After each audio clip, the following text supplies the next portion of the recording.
It's Red Eye Radio. Gary McNamara and Eric Harley talk about everything from politics to social issues and news of the day. Whether you're up late or you're just starting your day, welcome to the show. From the Uniden America Studios, this is Red Eye Radio. Hello and welcome. He is Gary McNamara. I'm Eric Harley.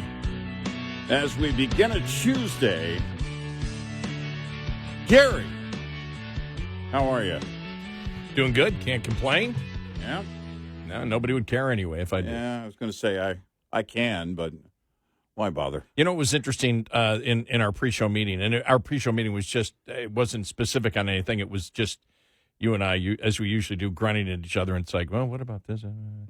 And you just came to, you all of a sudden threw out there, you said, you know, if you're somebody who really doesn't know what's going on and you watched the media yesterday, you actually think that you can come to the impression, even watching Fox News, that the Bragg trial against Trump is somehow legitimate. Yeah, right. This is kind of, you know, it was carrying over what we were talking about in recent days about how you could get not just an unfriendly jury, and we'll get into the jury selection process coming up. Yeah, 50 people said they could not be impartial or fair yesterday. Which is shocking because I found that, wow, they got 50 of them, to be honest. And you look at the breakdown of how all that works, and then there's the portion of the population that shows up and they don't really know what's going on, or they don't care to do the math on something. They're just sitting there.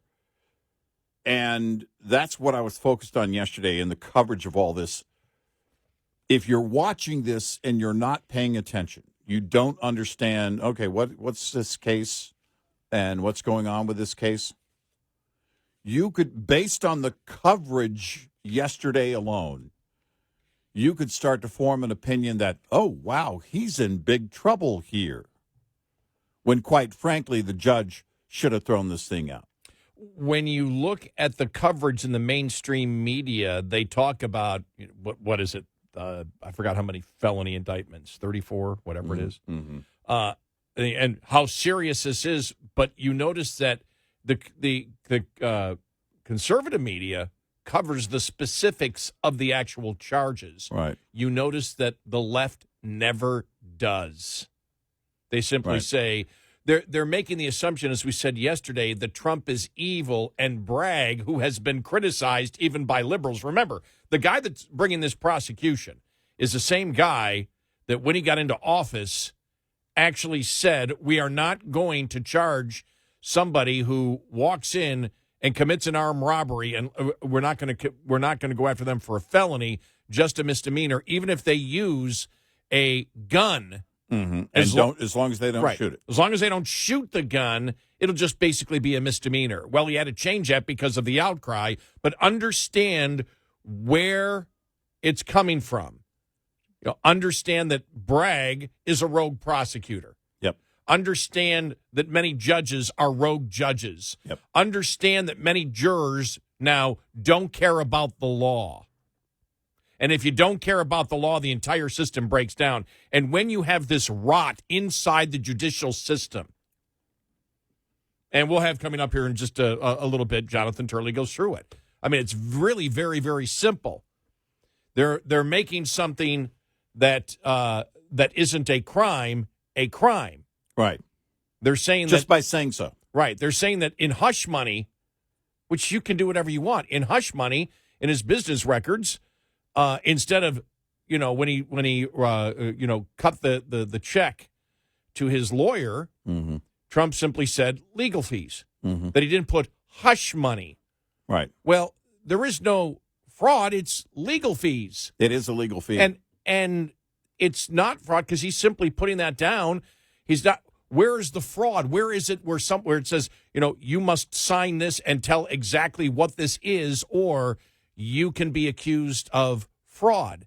And what he's trying to say is that's fraud, and the reason he did that was to avoid federal campaign regulations, which Trump didn't use any campaign money for it.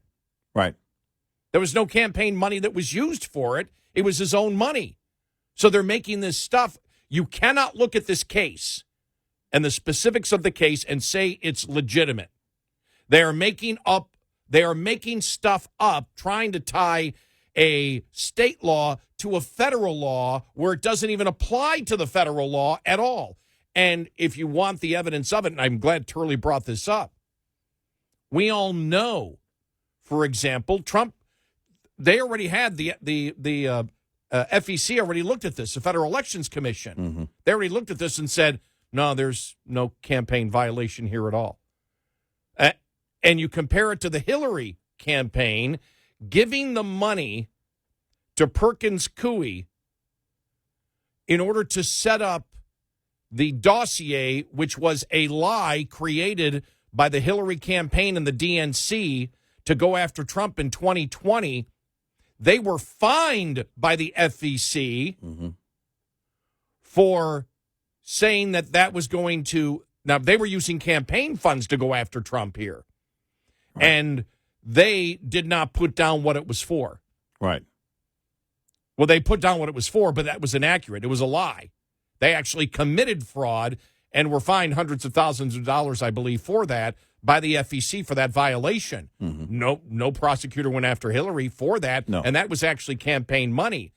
This isn't campaign money. It's Trump paying off the lawyer for hush money that isn't illegal. There's no law against that. Right. And to put legal fees in order to pay hush money, there's no fraud being committed.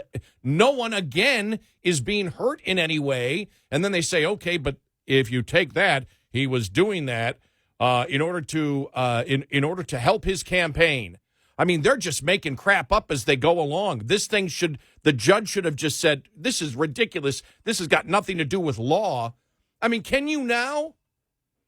Can you sit there and I'm trying to think. Can you sit there and say that I went into the store? This is what it's like. I went into the store, and it was in my shopping cart, and I was headed to pay, but I hadn't paid yet when the cops came and said, "You haven't paid for those items in your cart." Yeah, but I haven't got to the cashier yet. It doesn't matter. You're broken the law. They're making up crap as they go along. It's unbelievable. Well, it really is. It gets down to changing the definition of words and making things so legally just because you say so. We get into this when we talk about Title IX and the liberal transgender agenda. This has been something going on for a long time. If you can go in and you can essentially belong to any protected class simply by saying so, we've said then there are no protected classes. Well, that's, by the way, that is in the legal setting because the Department of Justice under Obama came back and said, that's our interpretation of Title IX. This is Bragg's interpretation of fraud. This qualifies as fraud because we identify these actions as fraud simply by saying so. That's a crime. Right. He put it down. He wasn't specific enough, and we're going to. By the way, the media on the first day when this thing came down and the first court appearance, the media covering this said liberal media was scrambling to find the crime. Yeah, we don't know what's going on here. You got 34 counts of what? Yeah, of nothing. Where's the crime? And that's why something like this should be thrown out immediately by a judge. It should have never gotten to this point. Because it's like, well, and I bring up my scenario because it's a stupid scenario just like this is. You're in the supermarket, you've got your cart full of stuff, you haven't got to the self-checkout or the cashier yet. Mm-hmm. And security comes in and the police come in and they say, you haven't paid for anything in there. Yeah, but I haven't got to the cashier yet. This is the way the process goes. It doesn't matter. Did you pay for those items? Well, no, but I haven't got to the point where I'm supposed to pay. That doesn't matter. Did you pay for those things? No, I didn't. Well, then you're guilty of stealing it because you took it off the shelf and put it into your cart without paying for it. Yeah, but the law and the process has always been, I haven't got to the cashier yet. I haven't walked out the door with it yet. But you had possession of it, and you rendered it, in fact, unavailable to anybody else in the store. Right. So. And we believe that because we don't like you, that you were going to steal it. Mm-hmm. I mean, it's just the most bizarre. I mean, it's absolutely absurd what they're doing here. And, of course, the media is not doing their job. The media is playing along with it. Because you cannot, if you get into the legalities of this, you cannot justify any of it. No. And as far as I'm concerned, this is a case where the law license of Bragg should be taken away. Absolutely. This is malpractice right here. I mean, this is it's the most unbelievable thing when you look at it based on what the law is. And we know a lot of you Democrats just hate Trump and say the law doesn't matter. It gets Trump. And that's exactly what they get away with. Do you really want to live in a society where you're judged by that? I don't like you, and I'm a prosecutor, and since I don't like you and I don't like your politics, I'm going to make up a crime and go after you for it? Think about this. If you're somebody, you're not going to, I know I'm not going to convince Democrats because they don't give a damn about the Constitution. They don't. Otherwise, they'd be furious with this, saying this is really, really, really, really bad. Independents, we might be able to reach you. Maybe independents that have leaned Democrat. Well, and we know, for example, I saw Tim Scott saying, the left is outraged because Trump made the case, I'm being unfairly prosecuted just like blacks. And Tim Scott made the case that actually is relating to many blacks. They can understand it. Yep, now you know what it's like, but they're not happy with it because as Tim Scott was implying, if they can get away, if you don't have to abide by the law with Trump, then if you're a minority in this identity politics world and you don't agree politically with the left, they'll come after you too. They can make up the law. They'll make up the law to go after you. And nobody can, there isn't, any Democrat listening right now, you can't defend what's going on here. Well, when you talk about people being in prison for long sentences and nonviolent, drug-related nonviolent crimes, that was a big deal. Yep, and still is a big deal with a lot of people saying, "Well, wait a minute, this guy shouldn't be serving whatever it is, 10 years for possession of this in a nonviolent crime situation." Now we can go through and say, okay, what were the laws? Was there a 3-strike law in that state? Is this, at what level? You would have to go through every individual case.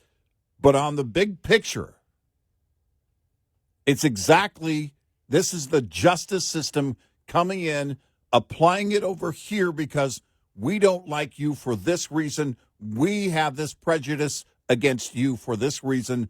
Boom, we're throwing this down, and you can't do anything about it. Well, one thing you could actually relate to is the fact, because those cases it might be an unfair law, but it's a law. The legislature passed the law. Exactly. But if you take it to another extent, you have drug laws, and then a new designer drug comes out, and there's no law against it. And you say, okay, there's no law against it.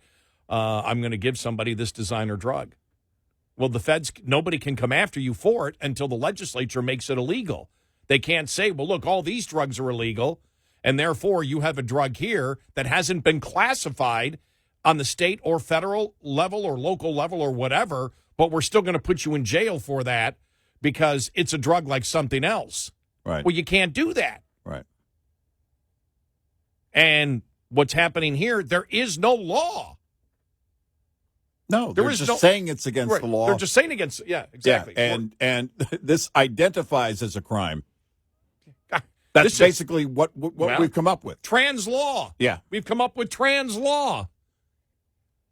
The law is what we think it is. Bragg is practicing trans law.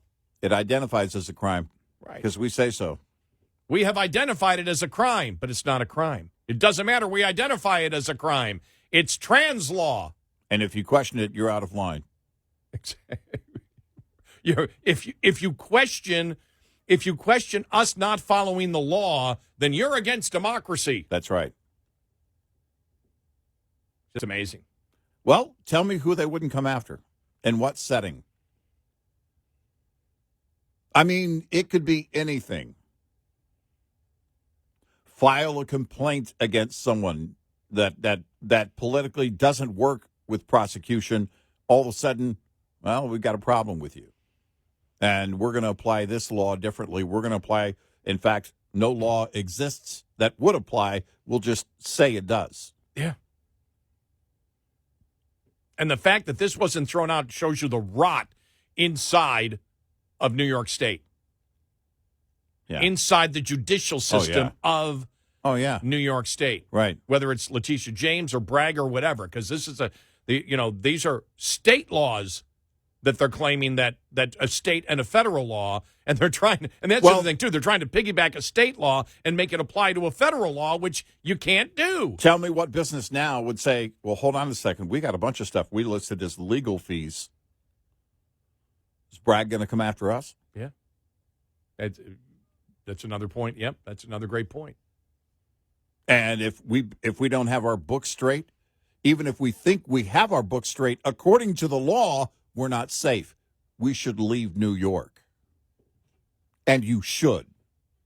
You should run as fast as you can if you're a business out of New York. And we already know that the federal government looked at this and the feds wouldn't prosecute. Right. Right. So Bragg comes in with something and attempts to prosecute this. It's really amazing. We'll hear from Jonathan Turley coming up here. We got a great show ahead. 866-90 Red Eye. This report is brought to you by Shell Rotella. With advanced synthetic technology, is designed to help keep your rig running with more mileage and less maintenance. Cold weather takes a toll on trucks. As warmer weather rolls in, it's time to assess the impact winter has had on your vehicle to help avoid downtime and keep your rig rolling through to next winter. When completing your spring maintenance check, don't overlook your windshield wipers. Extreme temperatures, snow, and ice can tear windshield wipers apart. Check on yours now to prepare for spring showers and avoid squinting through streaks. A general rule of thumb is to replace your wiper blades every 6 months. But if your inspection uncovers streaking, worn rubber, or damaged wiper frames, you may want to purchase a new set sooner.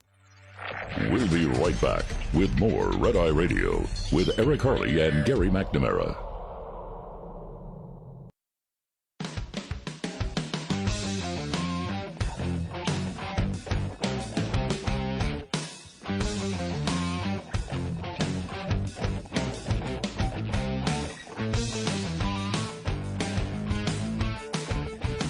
It's Red Eye Radio. He's Eric Harley, and I'm Gary McNamara. Well, this is an interesting headline. Liberal students are struggling with anxiety. We'll get to that. Bill Maher last week, being pro-choice is being okay with murder. Wow. I have to ask after that, because we've seen some of the things that he has said, is that an indication that he actually has changed? I don't believe he's ever said anything close to that. I don't think he's come anywhere near that. That would have stuck with me. That was a really interesting exchange. But again, this is the kind of exchange that you have where no longer is it about about because of where the public stands. It's a woman's body and it's mine to do what I want, and that's because the majority of people believe that the majority of voters, a plurality of women polled, believe that it becomes a human being sometime in the womb. Right. And at that point, you've taken the vast majority of arguments out. Now it's okay, where does science show it and where do people feel it? Because it's really an abstract, Bill Maher was saying that, it's basically an abstract number, 15 weeks, 6 weeks, whatever. Right. And then he also defended and said, pro-life people aren't anti-women. Right. They believe it's murder.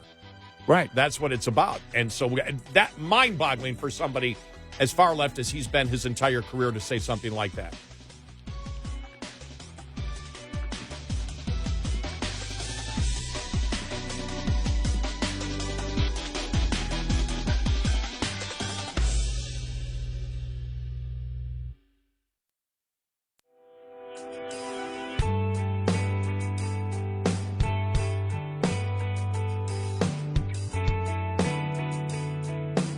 On our website, RedEyeRadioShow.com. Show info with stations, podcasts, and more. Red Eye Radio. And he's Eric Harley, and I'm Gary McNamara. Good morning. Download our Red Eye Radio app today and listen when and where you want if you can't listen live overnight. All right. So let's go to Democrat and, never vote Trump, Jonathan Turley, because he hasn't.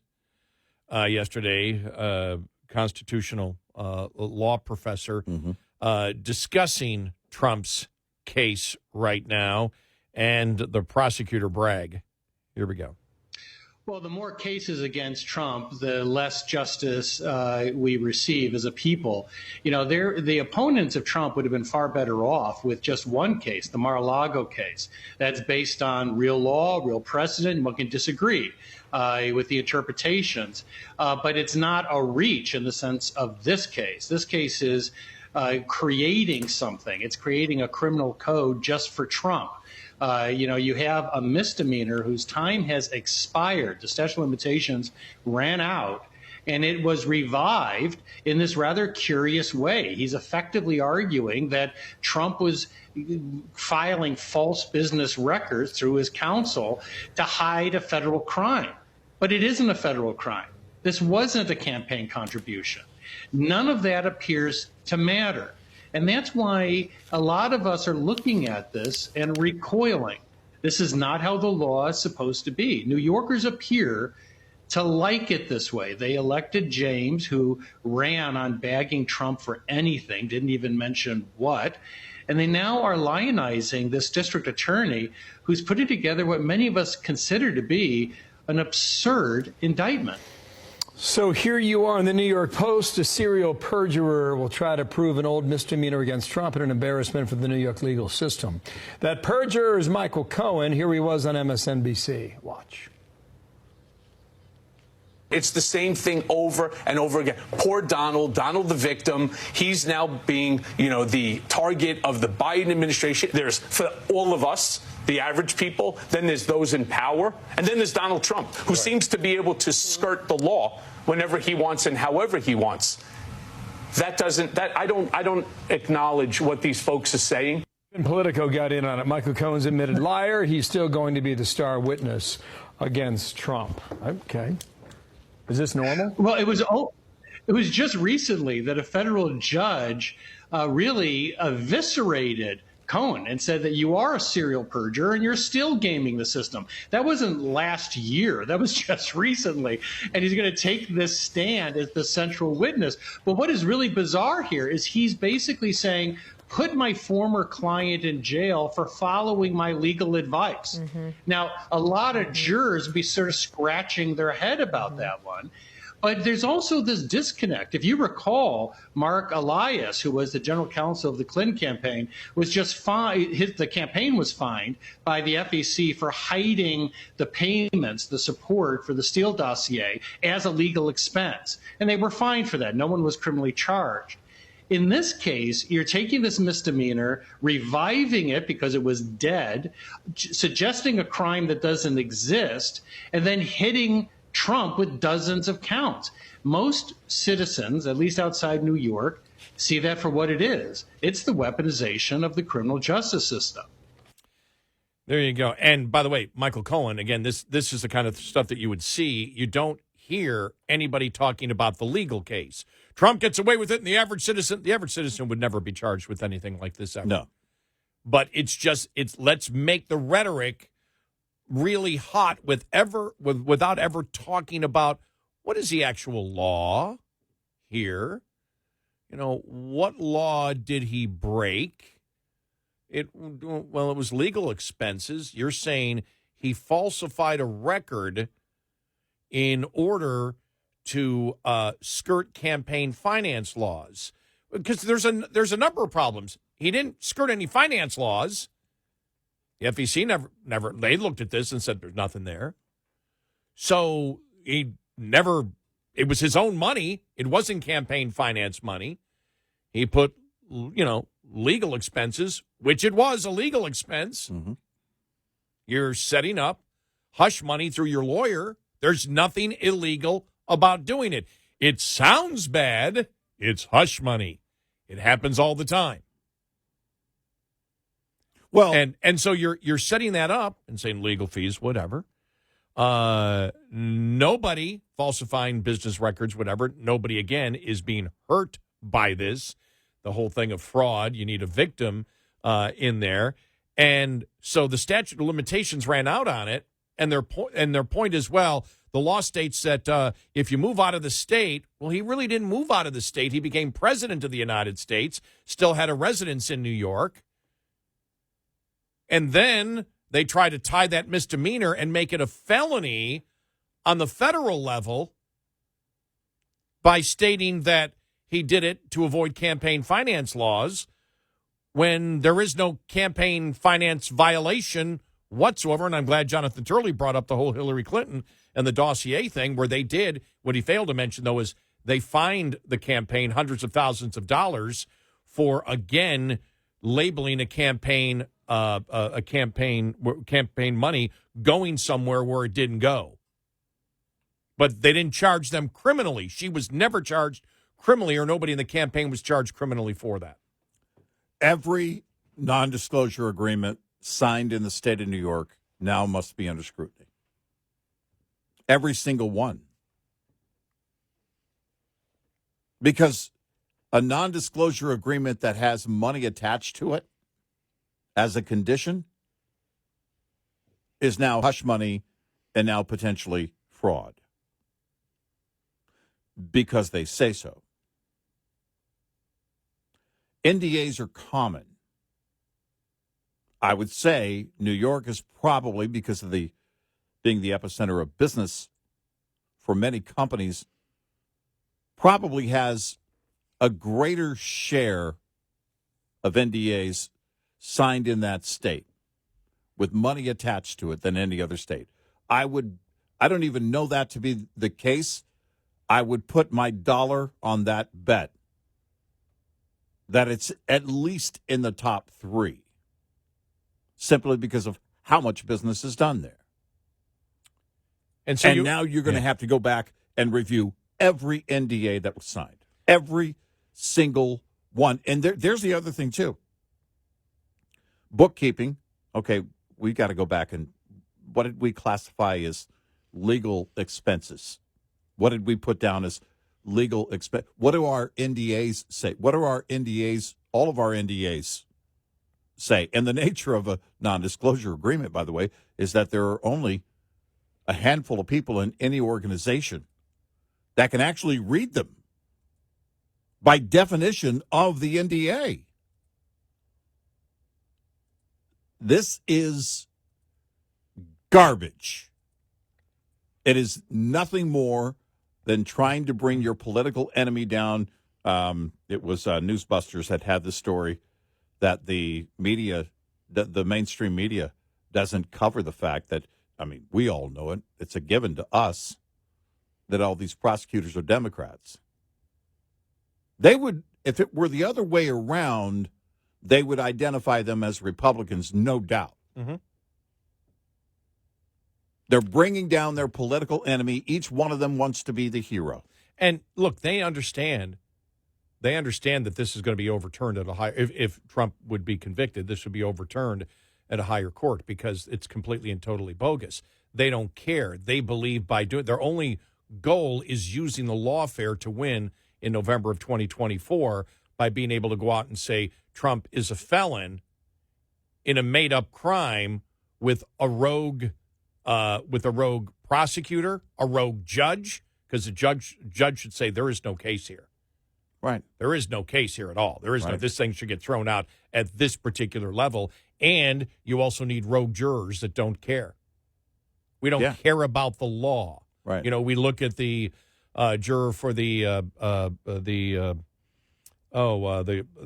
can't think of it, who lied to the FBI in the Hillary case. It was the lawyer. Yeah, the lawyer who lied to the FBI. And all you had was one juror comment, didn't say he didn't lie, didn't say he was guilty, just said, there's bigger problems than this. Yeah. We're going to accept that no crime was committed here when a crime was committed. Right. Because nobody's denying that, nobody is saying he didn't lie to the FBI. He did lie to the FBI. But it doesn't matter. There are more important things to look at. That's the kind and it's a natural thing to come when you have rogue prosecutors, rogue judges. You're going to have, of a particular political party, you are going to have a significant number. There are a significant number of Democrats right now, as we've talked about before, that don't care about the law. Right. And so it's the culture of not caring about the law. The law only applies to the other side. It doesn't apply to our side. And we will make up law to go after the other side where we would never go after our side for that. And we'd be raising holy hell if anybody ever tried to do that. And this is why I've said, this is why you need to disbar somebody like Bragg. Mm-hmm. There's got to be a punishment for doing this. There has to be a punishment. Because as we have seen over the last few years, we've seen the rot inside the FBI, the stench of not giving a damn about the law. We've seen it in our intelligence agencies.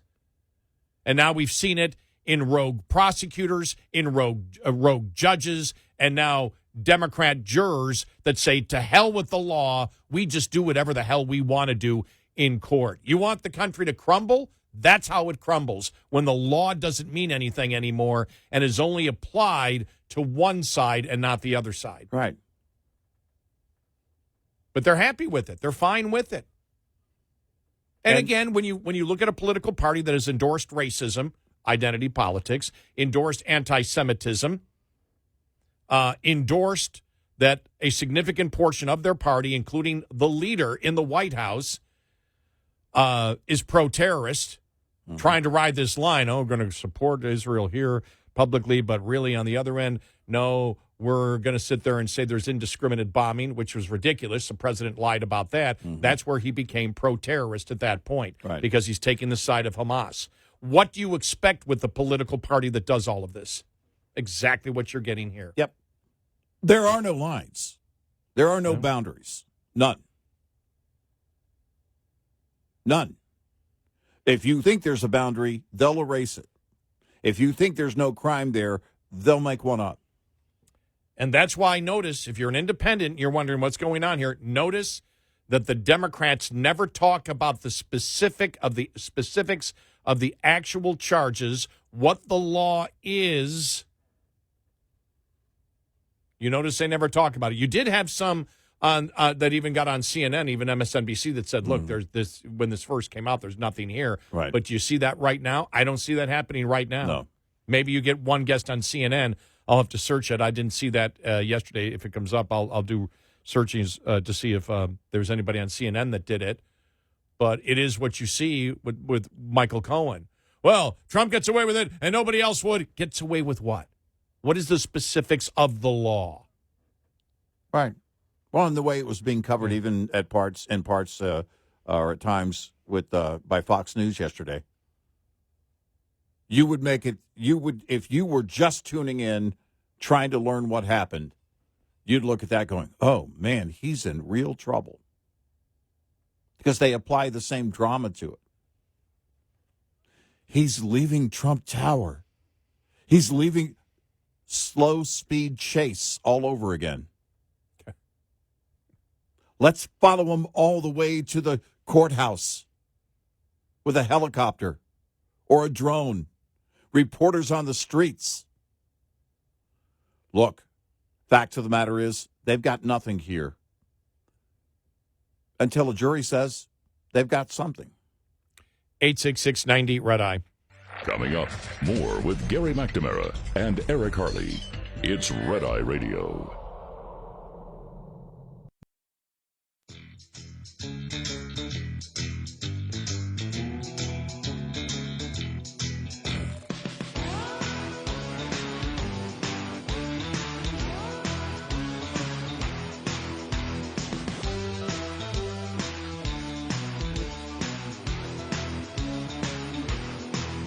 It's Red Eye Radio. He is Eric Harley, and I'm Gary McNamara. Welcome. Good morning. Thanks so much for being here this morning. Wow. Bill Maher and abortion. We'll get to that coming up. It was amazing.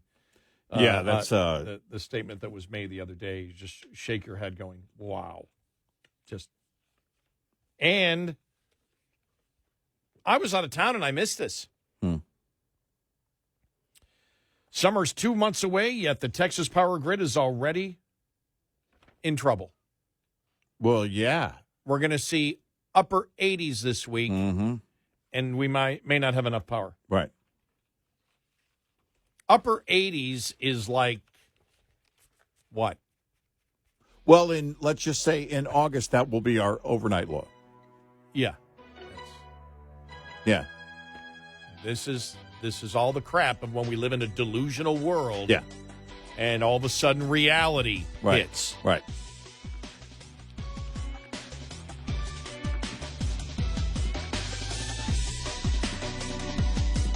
Top of the hour news is brought to you by House Products. Visit houseproducts.com. This is Red Eye Radio on Westwood One.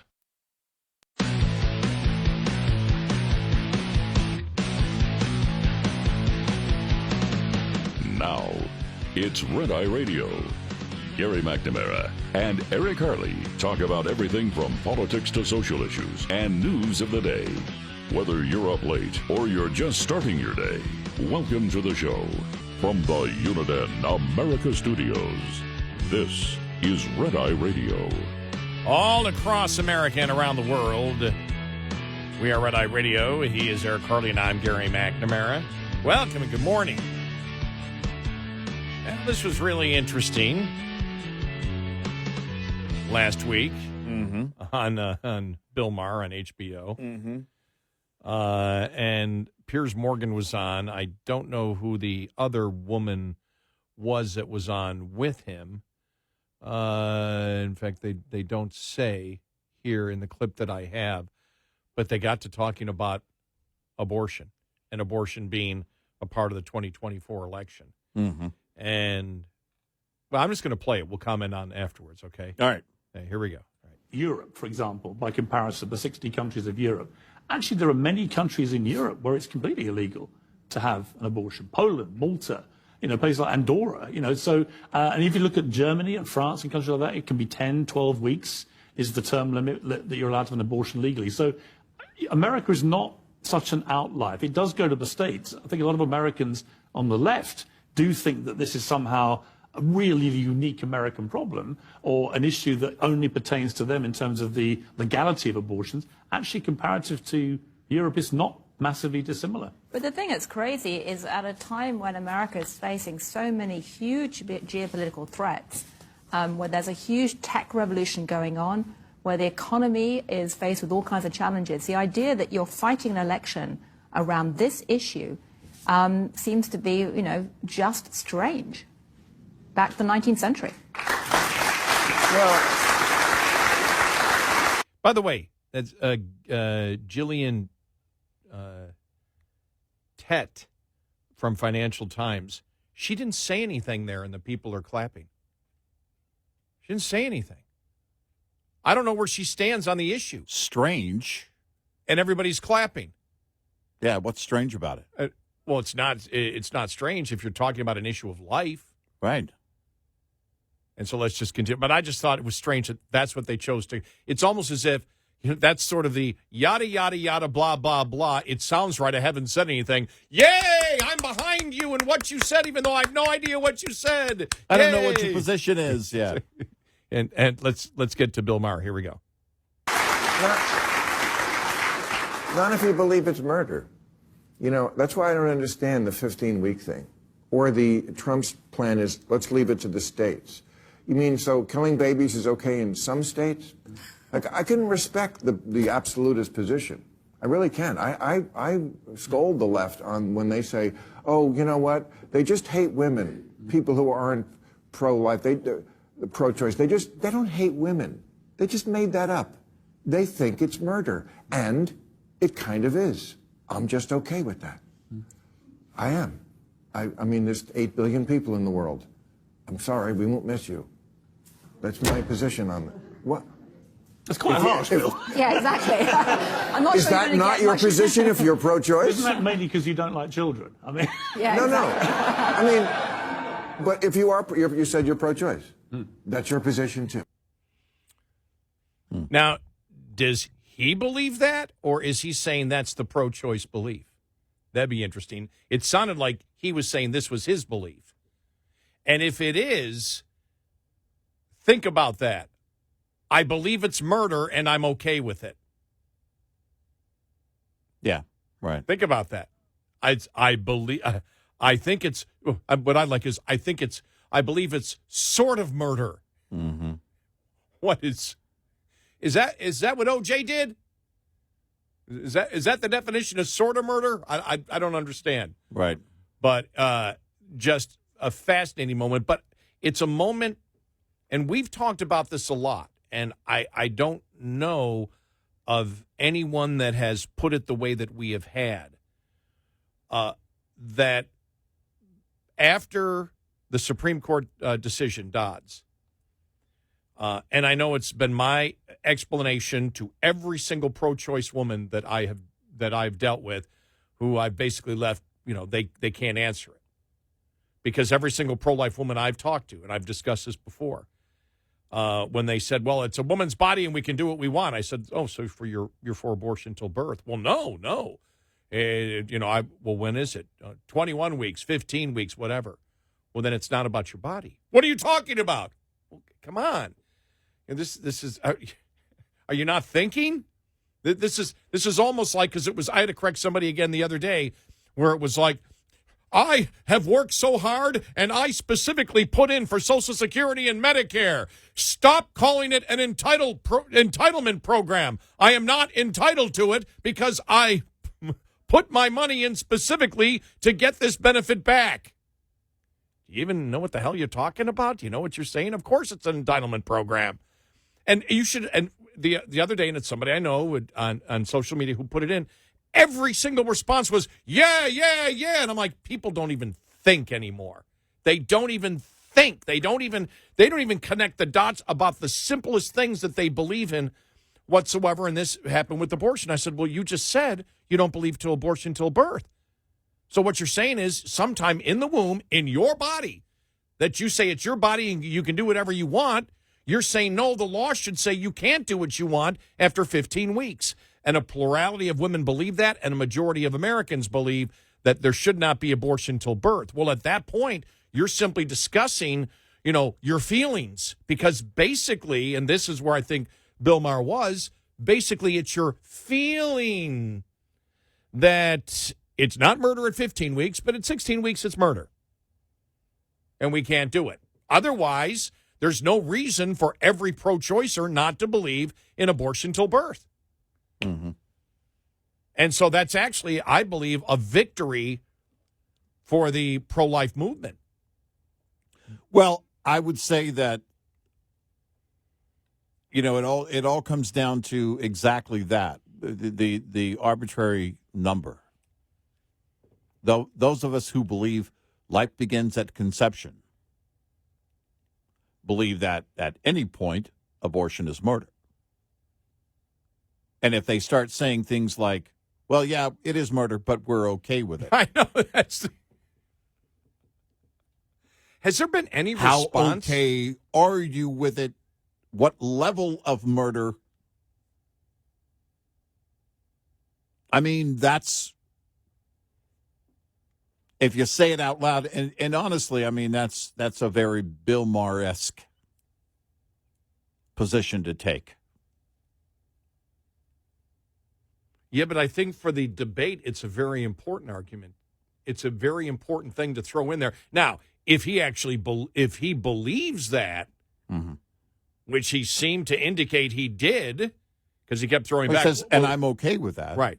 And he says, well, and, and you are too. He positioned that to I didn't know if them. I was like, initially, I was like, was he talking in third person? I'm like, no, he sounds like he's saying it. Then he tells Piers Morgan, well, you're pro-choice. That's what you believe. Mm-hmm. Yeah. I'm like, whoa. Yeah. He's throwing it at them. It sounds like that's his position. But think about that. Is that the position that they're going to look? We understand it's murder, but we're okay with it because there's too many people on the planet. Right. Nobody's going to miss you. So now when you think about it, because that's apparently his opinion It's murder, but I'm okay with it. Genocide is okay. We have enough people. Genocide is okay for population control. Right. We have enough people. Right. And that's supposedly a high moral, liberal, intellectual standard on abortion. Well, wow. It is one of those positions that you take that you think you're disarming the other side. Yeah, it's murder, but I'm okay with it. And you think you'll end the debate? No, that's you begin. You actually have reintroduced the debate all over again. And then it becomes okay, because as a society, the overwhelming majority of us don't believe in abortion till birth. So then you get back to the number. What number? What number makes us feel okay with murder? Yeah. Now, conservatives have been all over this. On social media, I haven't seen one person on the left challenge Bill Maher. That may happen. I've not seen it yet. I'll continue to look because I want to see how they respond to it, or they're like, just stay away from that one. Well, it's becoming a lot harder for them to say that it's not murder. And that's because of technology. It's becoming harder for them to be as dismissive as they have been before. They've been hiding behind the argument, it's the woman's body, it's her choice. That's the whole thing that's why they call it pro-choice, because it's her body. The overwhelming majority of us don't believe that to be the case through the entire full term of the pregnancy. We don't. Well, it's believe, a majority of the population, not a huge majority, but it's like 55 to 60%. But of women, it's a plurality. It's like around, I think, 45, 46, 47%. And then on you have abortion till birth? On a yes. Yeah. That they would be a plurality is against abortion till birth of women, but it's not a majority. You have a bunch. I don't know. You're saying a majority of women are for abortion till birth? No. What I'm saying is the majority of Americans are not for abortion till birth, but it's not a huge majority. It's probably around 55%, and a plurality of women. It doesn't cross the 50% mark in the last polls that we brought up on the show, probably in the last couple of months. It's a plurality of women, and I think it was 46, 47%, something like that, that believe that abortion till birth is wrong. Right. Abortion, till birth is wrong. Right. The majority of us believe that it is wrong. Yes. Yes. And it's so the rest is deciding some kind of arbitrary number. Yes. Yeah. Yeah. And that's where it's no longer her body. Right. And that's why I've said that's a plus because we've gotten to that point, which is a plus for the pro-life side. Because now now you can have the argument. Now, for the majority of Americans, the woman's body is not the point. It's the life inside the women's body. Right. Which Bill Maher said and he didn't sit there and say, well, they just wish to control women. You didn't hear that. No. You heard the opposite from Bill Maher, like I said, who is on the left. Now, if he's trying to defend that position, he's not going to win any fans by saying, I'm pro-murder because, I'm sort of pro-murder, which, again, I love how you can be sort of pro-murder. I'm sort of pro-murder because there's too many people on the planet. So I am for genocide for population control. That's his statement, not mine. Right. I'm not reading anything into it. The only thing that we would have to get an explanation from him is what's sort of murder. Right. And I would probably tell the pro-life side, the pro-choice side, the pro-abortion side, you probably shouldn't use that as an argument. Well, I'm sort of pro-murder. Again, then you're just saying, how okay with murder are you? At what point, what level of murder are you okay with? So the debate is really on now. I mean, this is the debate, because the debate now is, when does it become life inside the womb? And so you had three liberals on stage there. You're not talking about a conservative who brought that up. If you were a conservative and brought up that abortion is murder 10 years ago, 5 years ago, you'd be eviscerated by the media. Oh, yeah.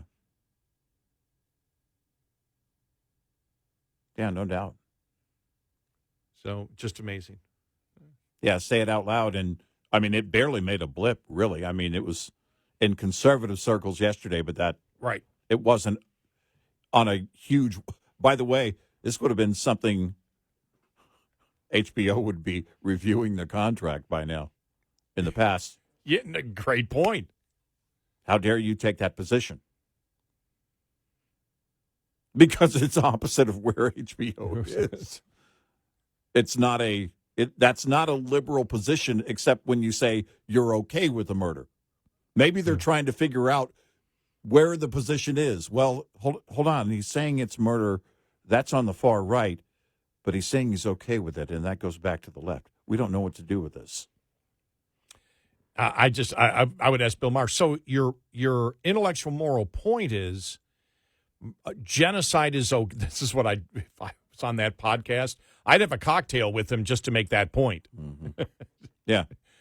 So what you're saying is you're pro-genocide. This is out of your own. You're pro-genocide for population control. Mm-hmm. What other genocide are you for population control? And if you're for genocide for population control, what are you also pro-genocide for?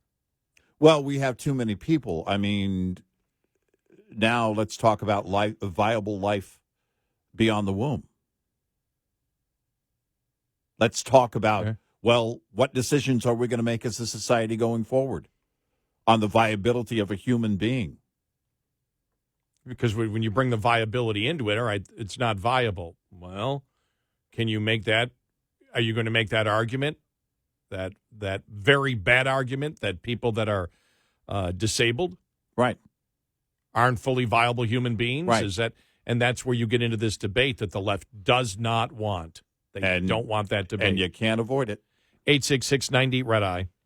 Brought to you by FPPF, Fuel Power Max. Independents with carrier authority should be mindful that negotiation strength varies as the week progresses. Typically, the highest rates across major segments are paid for loads negotiated on Sundays, and the highest volume of loads for all segments is seen on Mondays. Also, the weekday that tends to be the best for flatbed negotiations, yielding the best rates. Owner-operators tend to have less negotiation strength on Tuesday, which shows the lowest weekday spread between brokers' offered rates and actual paid rates. Broker offers tend to rise by Wednesday as the end of the week is in sight. This day also seems optimal for the 3 o'clock hustle, so-called for its reliance on that afternoon time of day, when brokers are getting nervous, to improve negotiation strength. Stay mindful of this system to maximize your revenue. Owner-Operator Business 101 is provided by Overdrive's Partners in Business program. Go to overdriveonline.com to the Partners in Business section of the website for more details on this and many other topics. Brought to you by Shell Rotella, with advanced synthetic technology is designed to help keep your rig running with more mileage and less maintenance. Lines open for your calls. 866-90-RED-EYE on Red Eye Radio.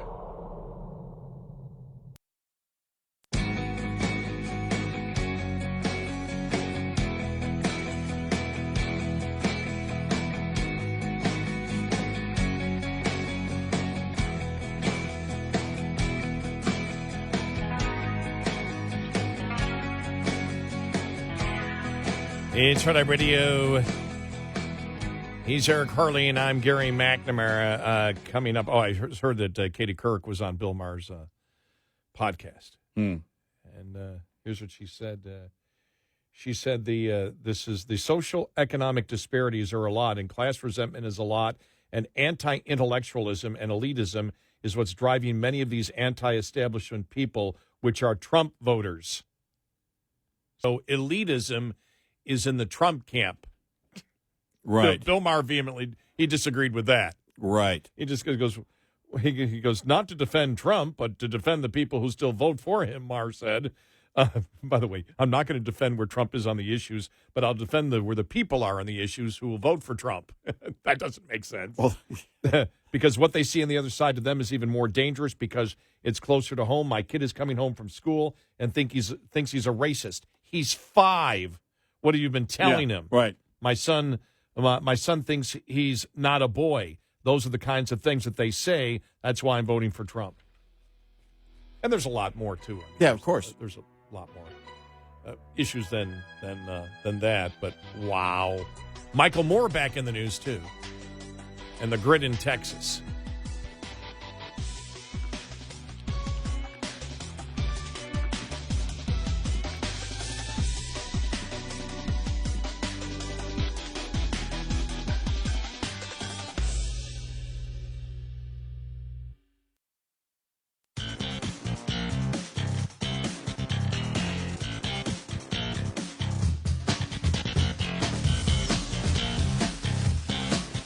You're listening to Red Eye Radio from the Uniden America Studios.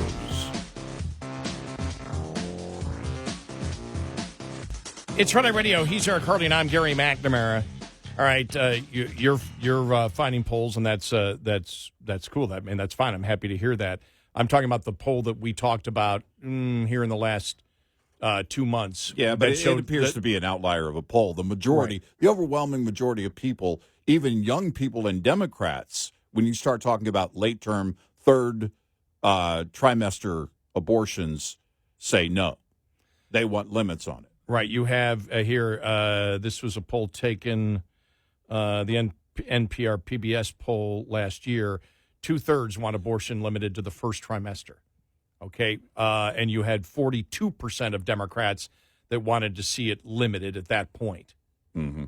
So, and like I said, there's a variety of polls. But the point is the majority of people, whether it's 55% or 70%, somewhere in between there. Yeah, I found it's not right. An NPR PBS poll that I would kind of, I would question the methodology on that one. But yeah, there's a number of polls that show the overwhelming majority of people are against late-term abortions, is my point. And that's where we are as a society. Then we get into deciding that number, that we're okay with murder. Where are you comfortable with murder? What number makes you comfortable? That's basically the question. That's what Bill Maher brings up. Where are you comfortable with murder? At what point? Because you can't say it's a woman's body if you believe that it should be restricted to the first or, I guess, into the second trimester. Wherever that is, you say it's no longer the woman's body, it's a life. And that's why you can't get this done on Capitol Hill, because those numbers are arbitrary. We have all of those legislators that are going to do what? Go back to their constituents, and each of their constituents are going to tell them a different number. And you can't come to a consensus. This is not something you can come to a consensus on. When is murder okay? That's why they'll never get it done. In our lifetime, we're not going to see anything on this. It will be state by state, which is why Trump's best move on this was exactly what he said. Leave it up to the states. By the way, the Arizona thing, Arizona's probably one of the key purple states that will be an interesting experiment to watch on its law that's, that everyone says, well, it's just an outdated law. Even Trump saying it, even Trump said it goes too far. Carrie Lake apparently changing her position on abortion. Some of the GOP in her state now saying, wait a minute, hold on a second. You were championing this law not too long ago. But this is going to be interesting to see if they're able to repeal it. And I'm interested to see. That's basically what the state Supreme Court said. If you're going to have this new law You've got to repeal the old law first. So the lawmakers in Arizona basically have that task now, to repeal that old law. And it will be interesting to see if they do it. Here it is. This was a Fox News poll. Mm-hmm. Because I don't look at any poll as being illegitimate unless I look at I don't either. at how they took it. I don't either, but I do question right. NPR and So, PBS. Right. Well, then I'll bring you the Fox News poll. Right. If we're going to play this game. Well, I don't consider it a game. Well, the game is I will say the polls that I disagree with are not legitimate, and the poll that wasn't my point. Okay. I was just making a joke. Okay. I was making a joke. It's okay. It's okay to make a joke. Okay. I didn't take it. I didn't suspect it was a joke, but that's okay. Then I'll take it as a joke. Okay. By a 20-point margin, voters oppose a ban on abortions after 6 weeks of pregnancy. 58 oppose, 38 in favor. And that's with one of the polls that I got the numbers. This poll was taken this year. This was taken in just about a month ago. I believe this might have been the poll we were looking at. That's up from an 8-point margin opposing a 6-week ban in 2023 and a 4-point margin in favor of the ban in 2024. Voters oppose a 15-week ban by 11 points. 54 oppose, 43% are in favor, which is a direct contrast with results in 2023 when it was favored by 12 points. So the movement will agree. Here's where we completely, totally agree with each other. The movement, and this is the point I've been trying to make for the last year or since Dodd's passed, it's only moving in one direction. The majority of people believe, take all the polls, all of them, the majority of people believe that that life begins somewhere in the womb. And it can go for anywhere from 55% in a poll to what, 75%? No, 80 and 1. It was 80 and 1. Yeah. How did they word that question? I don't know. Okay. I don't have it in front of me. Yeah, because that seems pretty high.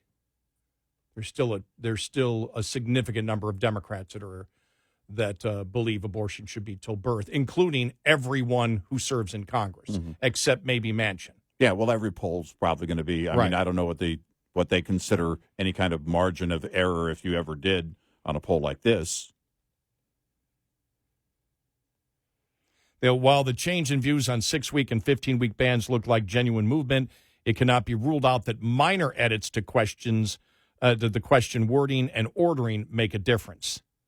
But the movement is just not from Democrats since 2022. Republicans are also more likely to oppose a 6-week, 12 points, and 15-week, 10-plus ban. Still, majorities of Republican favor a ban in both instances. Mm-hmm. So, but it's only moving in one direction. And sometimes you have to be careful what you wish for, said Republican pollster Darren Shaw. Opinions on abortions are hard to move, but they have shifted slightly to the left in the past 2 years. Now, that's when you ask the question. When you ask the question that way, when you just say abortion, when you bring up the limits overall, of abortion, right? It's the when limits you say of abortion. Pro-abortion, pro-abortion, pro-life, that changes drastically because that's a political question. It's no longer about the life. You're not asking that person to make a choice about where the life begins. You're just saying overall. Yeah, that's like more in the middle. Right. But when you have... It has been for a long time. But when you see here, again, the Fox News poll is the opposite of the other polls. You want an outlier, the Fox poll is a huge outlier. Yeah, could be, actually. Because 58%... It could be the methodology is an outlier. 58% oppose a ban on abortions after 6 weeks. 54 oppose it after 15 weeks. But the other polls show it's different. The other polls show that America is bothered by it. Yes. In fact, it shows that those that are pro-choice, pro-abortion, change drastically the further into the pregnancy you get. Right. Because when and that's the point. You've got to come up with some arbitrary number where you're okay with murder. And that's what this comes down to. And this is why you can't get it done. This is why you can't get it done on Capitol Hill. And so the extremes are exactly where the political game is, and that is right in the middle. Okay, you play the game, no abortion at all, or yes, abortion, and we're going to be very careful on how we restrict it, state by state. There's the political game. And it's being played out right now. You see it in the media. Well, this couple had to look at all they had to go through to get out of Texas to get an abortion. You know what this comes down to is that you're asking people to make an arbitrary decision on something that really doesn't apply until you're pregnant, until somebody close to you is pregnant. Okay, we're going to come up with a number. Well, what would you do in your case? Well, you really don't know that until you're in that situation. And you really don't know how you feel until you're in that situation. And then you have to come up with a number. Then you have to come up with a choice as to what you're going to do about that life. And it really is the question. Where are we on life in this nation? Go ahead. Here's the, I don't know if this is hopeful or not, but here's the game changer, and that's people being able to,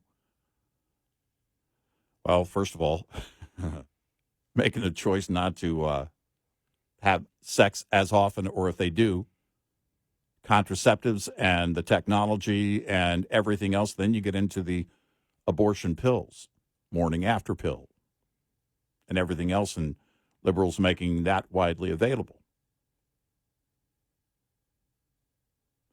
You have one thing that is pretty consistent right now. The birth rate is at a very, very low point. And why is that?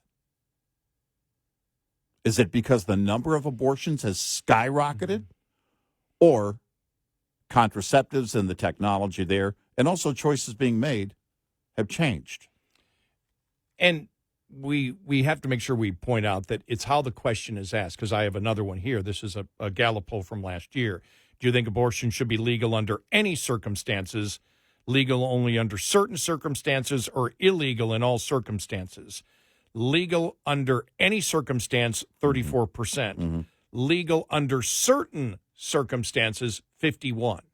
That's where you have the majority, and 13% say that it should be illegal in all circumstances. So you can see, you take the 51, you add the 13 to that, you got 64%. So you can make that case that illegal or some restrictions in 64% of it. Now, the Fox News poll asked it differently and came up with different results when they asked specifically, 6 weeks, 14 weeks, whatever. But that's what you're going to get when the majority of people believe that somewhere in the womb it becomes a life. Yeah, I think you're gonna get that at that point. Well, you get 100 people in the room, you're going to get 100 different answers. Right. 3 weeks, 6 weeks, 15 weeks, 12 weeks, 9 weeks, 4 weeks, 4.5 weeks.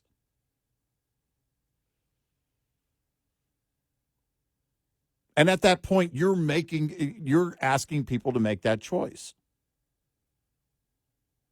But if it doesn't have an impact on them directly,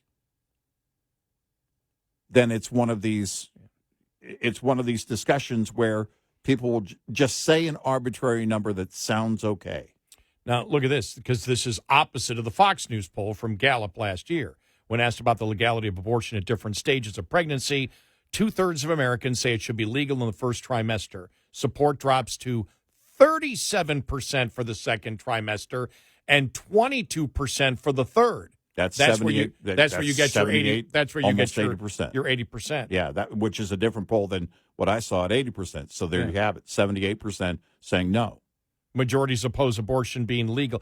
I guess the point is you take all the polls together, the movement when it comes to late-term abortion is moving pro-life. Yeah. And somewhere in there, I think because that's the debate, somewhere in the womb it becomes... I honestly think that we're seeing this, and I don't have anything in front of me except for the stats that you and I have gone over on the birth rate and how low the birth rate is. But I suspect that it has been being taken a lot more seriously.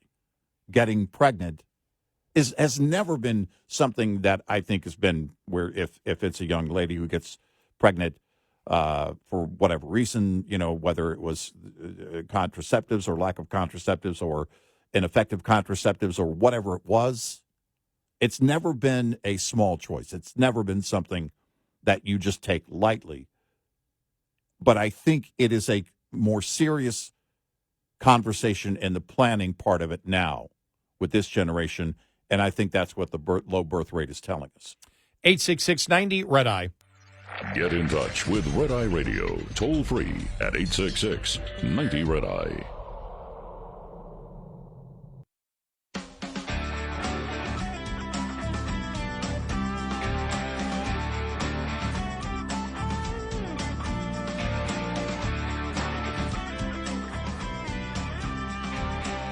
It's Red Eye Radio. He's Eric Harley, and I'm Gary McNamara. Oh, Michael Moore speaks again.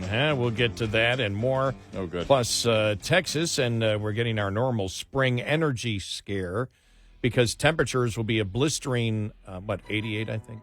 Yeah. Coming up. Which is nothing for us. Will we have enough power to run the grid? Jeez. Unbelievable. Here we go.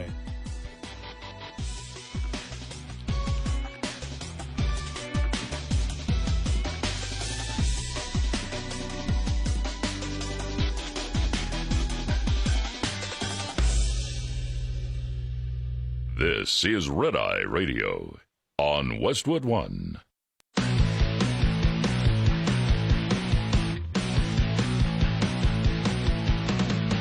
Now, it's Red Eye Radio. Gary McNamara and Eric Harley talk about everything from politics to social issues and news of the day. Whether you're up late or you're just starting your day, welcome to the show. From the Uniden America Studios, this is Red Eye Radio. All across America and around the world, we are Red Eye Radio. He is Eric Harley, and I'm Gary McNamara. Good morning. Welcome. I wish everybody could have heard you during the break there, just talking about how history will look upon this time. And you were telling me, because we don't live in the bubble of today. We have long memories, and we've talked before about how popular Trump was with the left for the longest time. How remember him on Oprah? Oh my gosh! Will you run for president someday? And it's really interesting because you're sitting there and talking to me and saying, how are they going to look at Trump 50 years from now and where this hatred came from? Because remember, you don't even bring up January 6th because they hated him way before that. Oh yeah. In fact, the coverage around January 6th and the claims around January 6th and some of the terminology used to describe what January 6th actually wasn't is because of that hatred that had built up for so long. Right. So now let's go down the road a little bit past, let's say he wins and he's president again, so you have to add more hate to it, 4 more years of hate from the left. And then you get into the mid 2030s, right? Where even EVs are banned. Wind power and solar power has been banned. Energy itself is a bad word, and we're all just living in a thatch hut. And we look back, and because we can't use electronics anymore because they kill the planet, we're looking at our scroll of the historians are using the ink and scroll to write down and log everything, you're going to have people that look at that and go, wait a minute.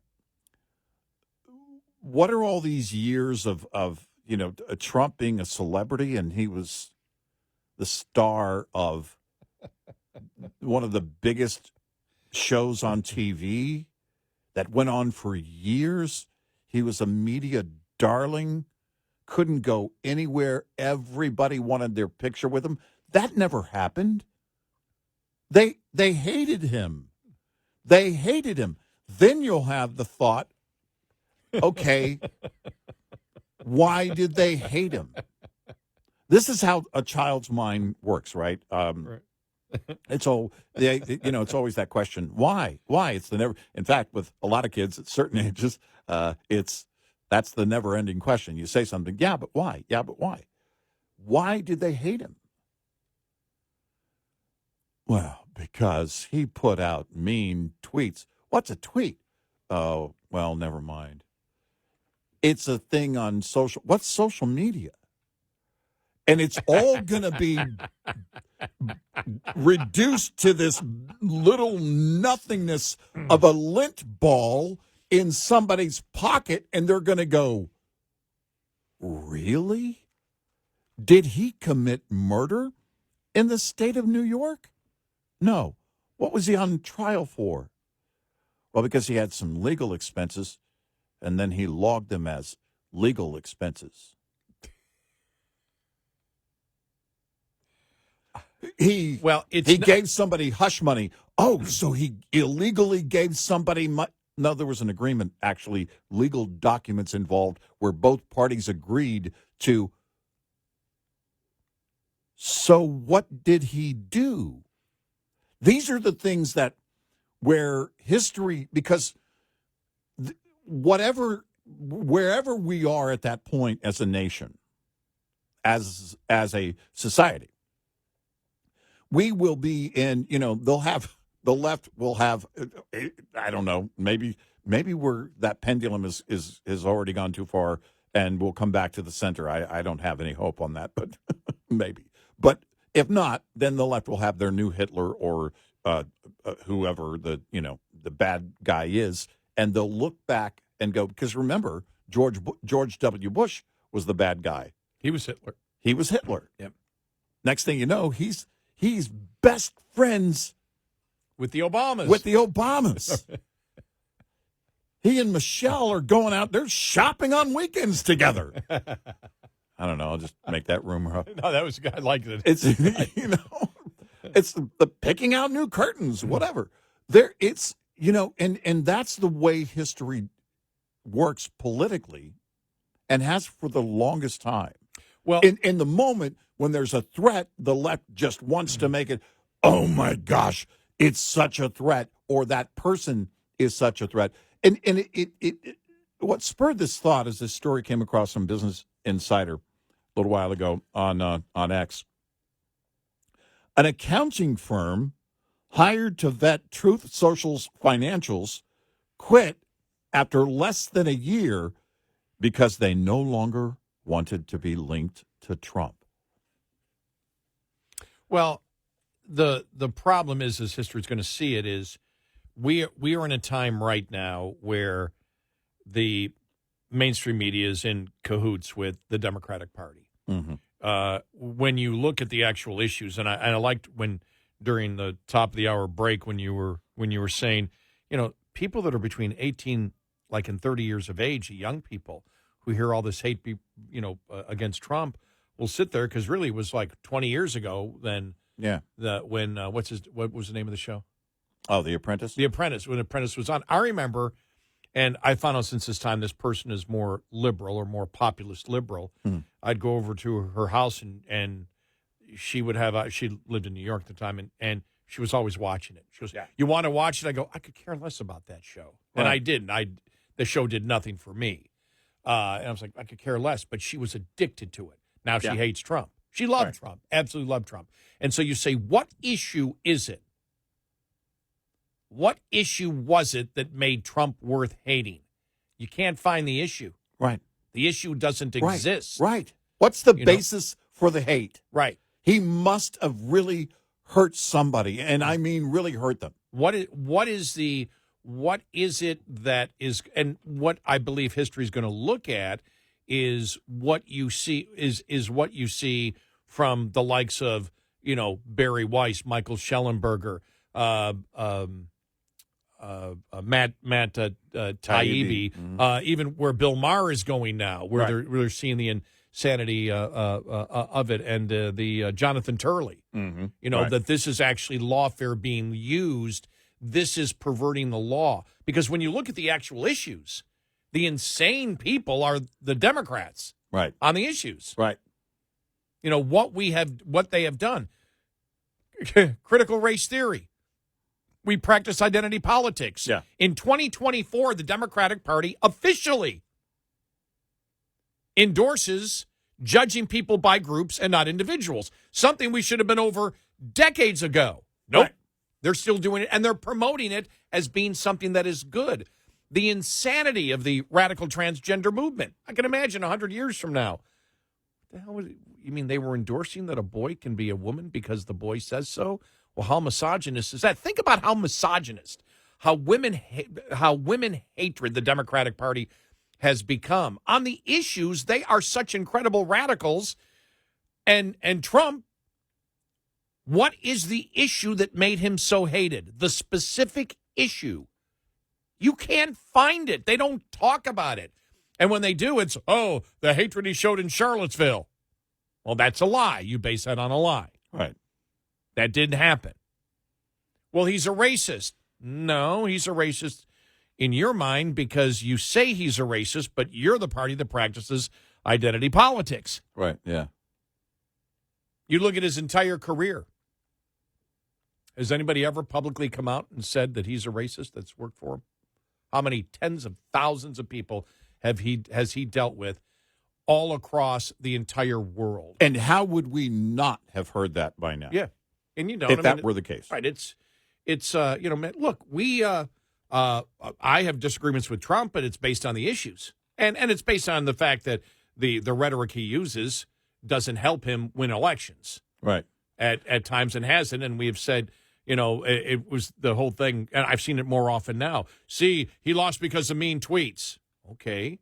You're saying and I hear this from Republicans all the time, that he lost because of the mean tweets. I said, well, then he shouldn't have done the mean tweets.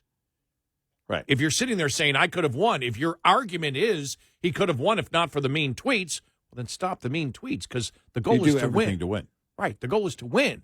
If you're doing something that's negative, and that was out there again from my Republican friends over the last couple of days. We're putting that out again. Oh, the mean tweets, the mean tweets. Then don't do the mean tweets. But because and so you look at the mean tweets, and history's going to look at that and go, as you said, mean tweets, what's a tweet? What are you talking about? Where did he stand? Where was he radical on the issues? And history will look back at the radicals that truly exist, and that's in the Democratic Party. Look, Bill Maher saying the pro-life that apparently he's agreeing to, that the pro-choice side that he is on is sort of pro-murder, and he's okay with it because we have too many people. So as part of population control, genocide is what he is communicating is a way to solve that problem. Right. Okay, where do you go from that point? Then I'm looking here. Liberal activist and filmmaker Michael Maher warned President Biden on Monday that he would lose to Donald Trump like Hillary Clinton did over his support of Israel. He was saying young people are sick of it. They're sick of it. They're sick of it. He argued that that you've got to give reparations to Gaza. Maher argued that White House aides must have relayed similar warnings to Biden and said he needed to give reparations to Gaza. I know you've got good people working for you, your aides, people in the White House. They must have said something to you that you've got to kind of bring this to an end and then make reparations to build those homes back for those people and get them some food and drinking water. Then he also said the reason why those of us started this campaign is to basically save Biden from himself because of what he's done, to support this massacre, to fund it, to be the bank for Israel in the slaughter of these people. He's essentially guaranteeing thousands and thousands of Americans are going to stay home and not vote on Election Day. So what Michael Moore is saying, think about this. Think about just today, and these are two Democrats that are saying this, people that would never vote for Trump, that Bill Maher's making the argument that the pro-choice side is the pro-sort-of-murder side, and he's okay with pro-sort-of-murder as long as it's for population control. Yeah. And Michael Moore is taking the pro-Hamas side, that the Democratic Party needs to be, think about this, in one day, the Democratic Party needs to be pro-terrorism, pro-genocide against Jews, anti-Semitic, and Bill Maher's making the argument they need to be sort of pro-murder in order to keep the population of the world down. Right. This is the insanity of the left, and Trump is the one that's viewed as the radical? On what issue? Yeah, this is the problem for the left, and I don't know how November 5th is going to go, but I wonder how much of this historical view is already taking effect. When we see people like Barry Weiss, and she's, again, I believe she's a critical thinker. She's demonstrated that over the last few years, no doubt. She's looking at this saying, I was wrong about Trump. Trump was right. When you separate the hatred based on, keep in mind, a lot of the hatred based on lies. Charlottesville was a lie. Michael Rappaport. Here's somebody who was solid on the left, and I mean lifer on the left. Hated Trump. Hated Trump. Even said before he posted about the Charlottesville lie and how he discovered that it was a lie when he looked into it. Before that, he had choice words about Trump, even saying, well, I would still vote for him over Biden if it's down to those two. But the more they discover about the truth, the more they discover and they look at it. And again, it's not to paint Trump as a saint. None of them are. But where does the hatred come from for the one person? I've been saying it since the beginning. All of this does come down to the hatred for one person. When you have an accounting firm that says we're walking away from looking at the financials of his social media company after less than a year because we no longer want to be associated with Trump. I'm sorry, you started that less than a year ago, and you're saying now you're walking away? Why did you ever agree to do that in the first place? Well, look, when you have a party that practices racism and identity politics and is upfront about it, they don't deny it. Right. Stacey Abrams, identity politics works for us. Well, what is that? You judge people by groups and not individuals. Right. I thought we were past that, Americans. The Democratic Party, that's the core of their party. The misogyny, the women hatred in the radical transgender movement, that is mind-boggling for its rejection of science and medicine. I mean, just unbelievably radical. Michael Moore, the Democratic Party, the members of the Democratic Party that stand pro-Hamas. They're pro-genocide of Jews. Yeah. Bill Maher on a board. This is all recently. Bill Maher talking about that, hey, the pro-choice side, the side he's on, is pro-sort of murder. Yeah. And it's okay to be pro-sort of murder because we got too many people on the planet. Well, if these are the thoughts of the Democrats, no wonder they're angry and furious and lashing out at someone. How couldn't you be if that was all of your core beliefs? You're not a rational person. Right. Michael Moore, reparations, essentially reparations for Hamas. Hamas, yeah. Yeah, wow. Trump is the radical. And we've said this from the very beginning on where? And the thing is, when we disagree with Trump, most of the time it's because he's taking a position that's not conservative. Right. Right. Because they all love Tariffs him. is the biggest example on, political moves of that. The what is? What? Tariffs. Tariffs. Oh, yeah. When yeah. Bernie Sanders in 2016 said, I agree with Mr. Trump on tariffs. That's all I needed. 866-90 Red Eye.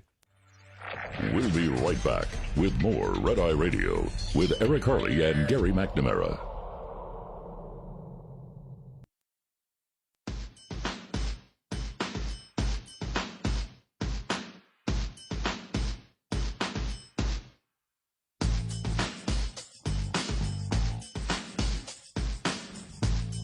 It's Red Eye Radio. He is Eric Harley, and I'm Gary McNamara. Welcome and good morning. So, yeah, I just thought it was fascinating yesterday with Michael Moore and Bill Maher. Those things coming out because it's so incredible. It does show you how radical they are. And right it now. really does, offer that, if you think about the juxtaposition, it's getting louder and louder on the left. And it's only going to go further in the radical direction. I can't tell you what they're going to come up with next. They're talking about reparations for Hamas. Michael Moore, wow. Yeah. And then you look back, and then, again, the impact of inflation over and over. All these things hitting you that are part of your everyday life. And I was thinking to myself because I thought, all right, you got to make choices when it comes down to, it used to be you could go get, fast food and it was cheap and it was, easy because you didn't have to cook. Well, now it's more expensive, and then cooking at home is a lot more expensive than it used to be, and you're underwater there, and you're thinking to yourself, man, I'd love to go back to 2017, 2018, and have that economy again.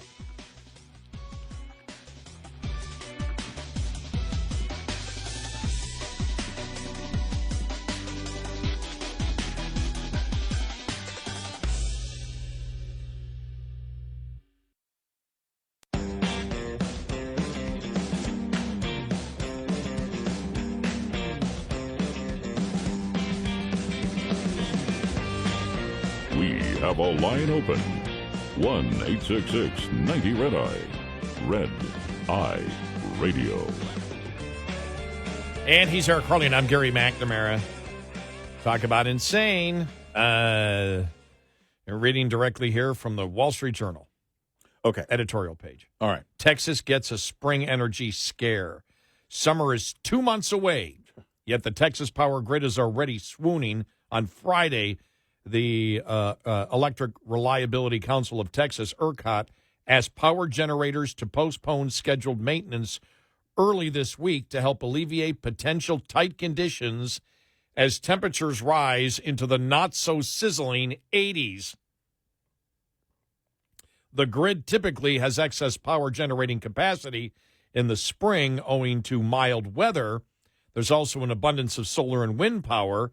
This is why plants go offline for repairs in the spring to prepare for summer when electricity use surges as people ramp up their air conditioning. Yet merely warm spring weather is now enough to push the Texas grid to the brink. Today's high is forecast to be 89 degrees in Dallas and 84 degrees in Houston.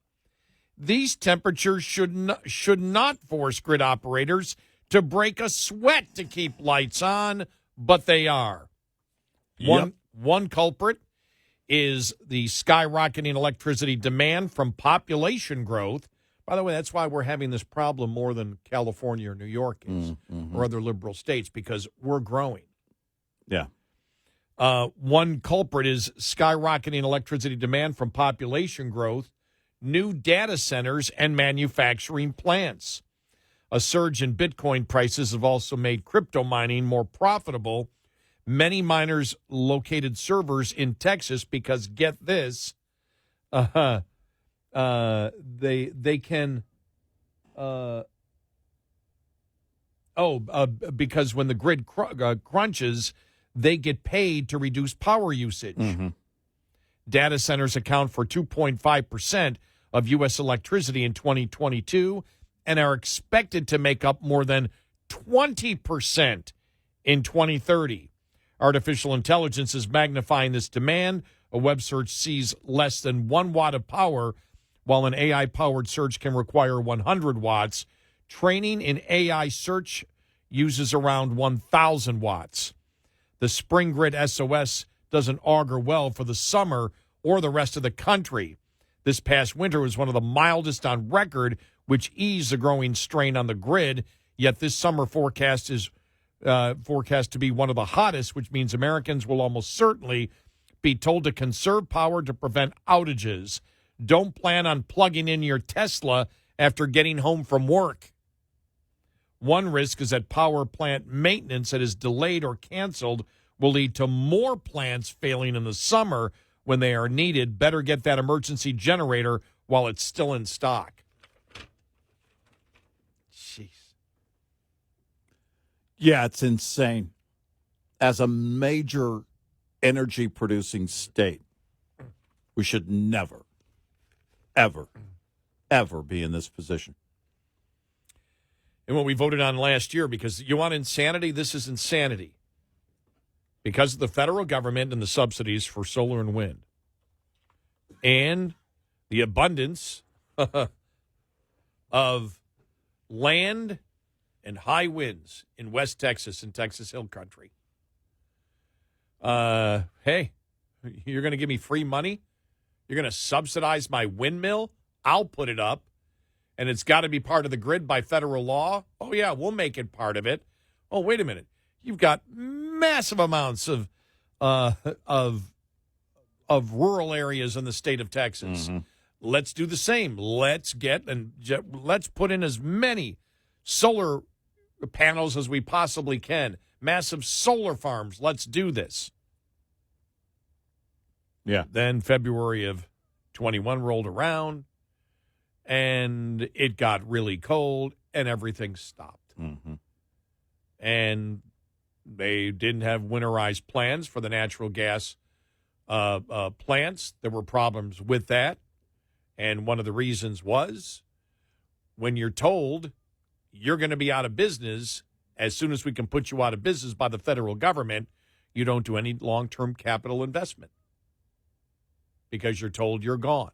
Right. So they didn't. And that was the problems that we had then. So last year we had a vote on it in November. A vote to basically create a massive fund that's going to be used to build gas generation plants as a backup. Make sure everything's winterized and backed up and everything else. But that has to be subsidized. So now, because we have an unnecessary redundancy, every bit of the grid is subsidized by the taxpayer. Mm-hmm. Pure insanity. And none of it has to be subsidized by the taxpayer. No. None of it. No. That's the insanity in Texas. And that's what the state of Texas felt they had to do was, look, we've got to make sure that the grid is, if the federal government is doing everything that they possibly can to destroy our ability to provide consistent electricity to the people in the marketplace, then to protect the citizens, we have to subsidize the building of gas generation plants that can go on like that. But they're only going to be on 10% of the time, so we can't make no where we can't get private investment, we can't do it. So it's got to be subsidized by higher electricity cost and direct subsidies from the taxpayer. Yep. Pure insanity. And none of it has to happen. None of it. That's what we're dealing with here. And Texas has a unique problem because we're growing. Well, and, you know, you look at the pace at which we're growing. I was driving through my neighborhood. This would have been, it started Friday. I remember seeing the sign, you know, road work to begin on this date. So find an alternate route. Of course, I didn't. And I come through the following day, actually, after it started, and it was passable. They had it open. The road was open. And but the project hasn't been finished. And they're expanding utility lines, is what it says. This is the expansion in this area, in North Texas alone, is mind-boggling to watch. And I used to joke about it where, okay, you go to the grocery store, and there's a few houses, but on your way home from the grocery store, there's a whole new neighborhood, and it's popping up that quickly. But honestly, things come up especially with the multifamily homes, the apartment complexes, they're coming up so quick when you go north of here. You travel north of here.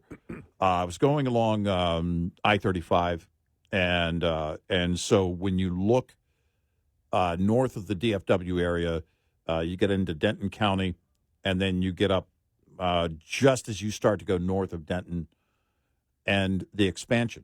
And it's been going on for a while, but it's so fast right now. How many things are just, boom, all of a sudden. My gosh, was there a hospital there when we were going the other direction just a few days ago? I know. Now we're coming home from a trip, and it's like, where'd that hospital come from? It's insane. And we've watched it here in this building that we're in. And I would say now, in fact, the realtor that sold me my first house in this area told me that this area here, specifically our neighborhood where we broadcast from, is going to be the center, basically, of the Metroplex, at least the center of this, a part of this side of the east side of the Metroplex, the Dallas side versus Fort Worth side. And you see that expansion growing here. When we came over to this building several years ago, there was really nothing back here but a couple of apartment complexes, and one of them wasn't done yet. Yeah. And remember, I think it was during COVID, they were having trouble, finishing the apartment complex and getting it open. They finally got it open. And then all the houses behind us, between here and, between here and the airport. Massive warehouses like Amazon expanding their warehouses and distribution centers, which are going to be close to major airports. Those kind of things. And it's unreal. I was just reading about the crypto mining a couple of days ago, over the weekend, and how much power it takes to mine Bitcoin. And and then they point out in the Wall Street Journal, they get paid to power down during high usage times. These Bitcoin miners actually get paid to power down at times. So we're throwing money at a problem, yet we're not fixing it. And one of the problems is the population growth. This is unbelievable because I mentioned to you, what was it, last week or the week before, that the Dallas-Fort Worth area has become the fourth largest media market. Mm-hmm. Yeah. Now surpassing San Francisco, right. I believe. Yeah. We passed Philadelphia a couple of years ago. It was San Francisco. And looking at right now, this is the Dallas-Fort Worth area, this metro area.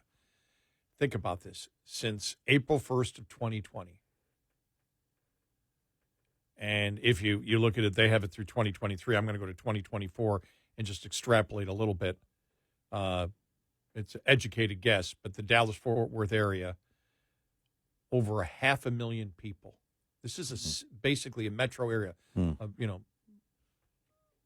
two major cities. Yeah. And the suburbs. Right. 500,000 people just here. Not overall, just here. Right. That's unbelievable. Yeah. No, that's incredible. We're talking 4 years. 500,000 people. Yeah.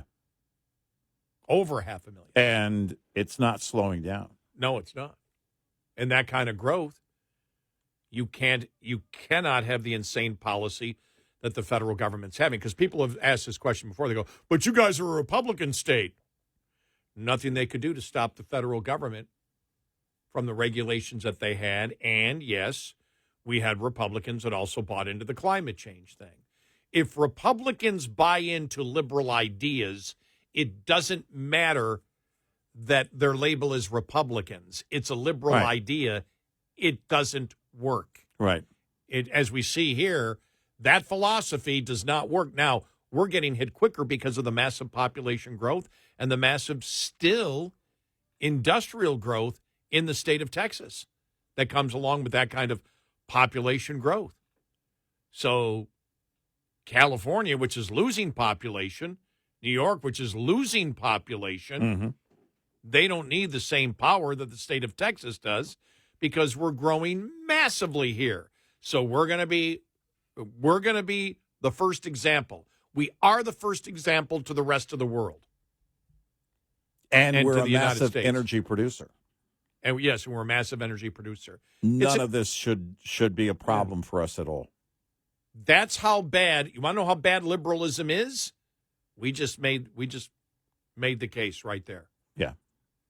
What insane liberal ideas are, and now, as we have stated before, the biggest enemy of the Democrats and the liberal mindset and liberal ideology is now reality. Reality is hitting all across the board. Yep. And it's hitting here big time on energy. Right. Didn't even get to the fact that Tesla, we'll get to that, laying off 10% of their workforce. I think this is just the beginning, not just from Tesla, but other OEMs, because the demand is not going to be going up. It's going to continue to decline on EVs, I think, at least for the next couple of years.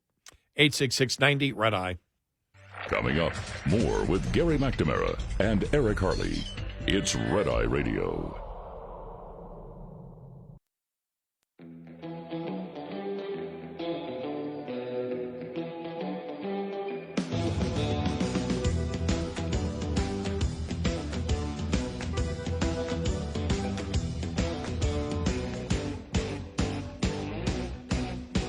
It's Red Eye Radio. He is Eric Harley, and I'm Gary McNamara. Yeah, the announcement yesterday, Tesla laying off 10%. Yeah, you look at that, and you look at the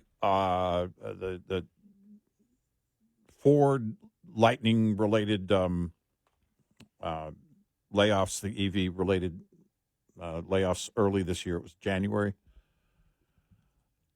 You're not going to, if you don't see that demand for the product, as we reported and had the stories and talked about the stories of these dealerships that have these bricks on their lots that they can't sell, if the demand is dying off, I don't know what turns that around. Inflation hits everybody, even the elites that can afford these EVs, but is there any demand going forward that's going to come back in a positive way and show growth? I don't see that, and I don't see anybody pointing to that.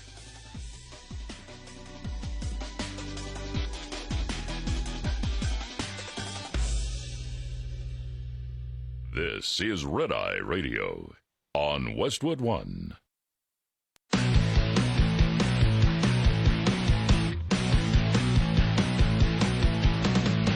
Now, it's Red Eye Radio. Gary McNamara and Eric Harley talk about everything from politics to social issues and news of the day. Whether you're up late or you're just starting your day, welcome to the show. From the Uniden America Studios, this is Red Eye Radio. All across America and around the world, we are Red Eye Radio. Good morning. I'm Gary McNamara. He's Eric Harley. Hello. You know, after we were talking about the fact that the Texas grid operator said, okay, don't be doing repairs because we're going to be in the 80s this week and we could be short on power. And we're talking about, you know, the population growth of Texas and talking about the population growth here in the North Texas area.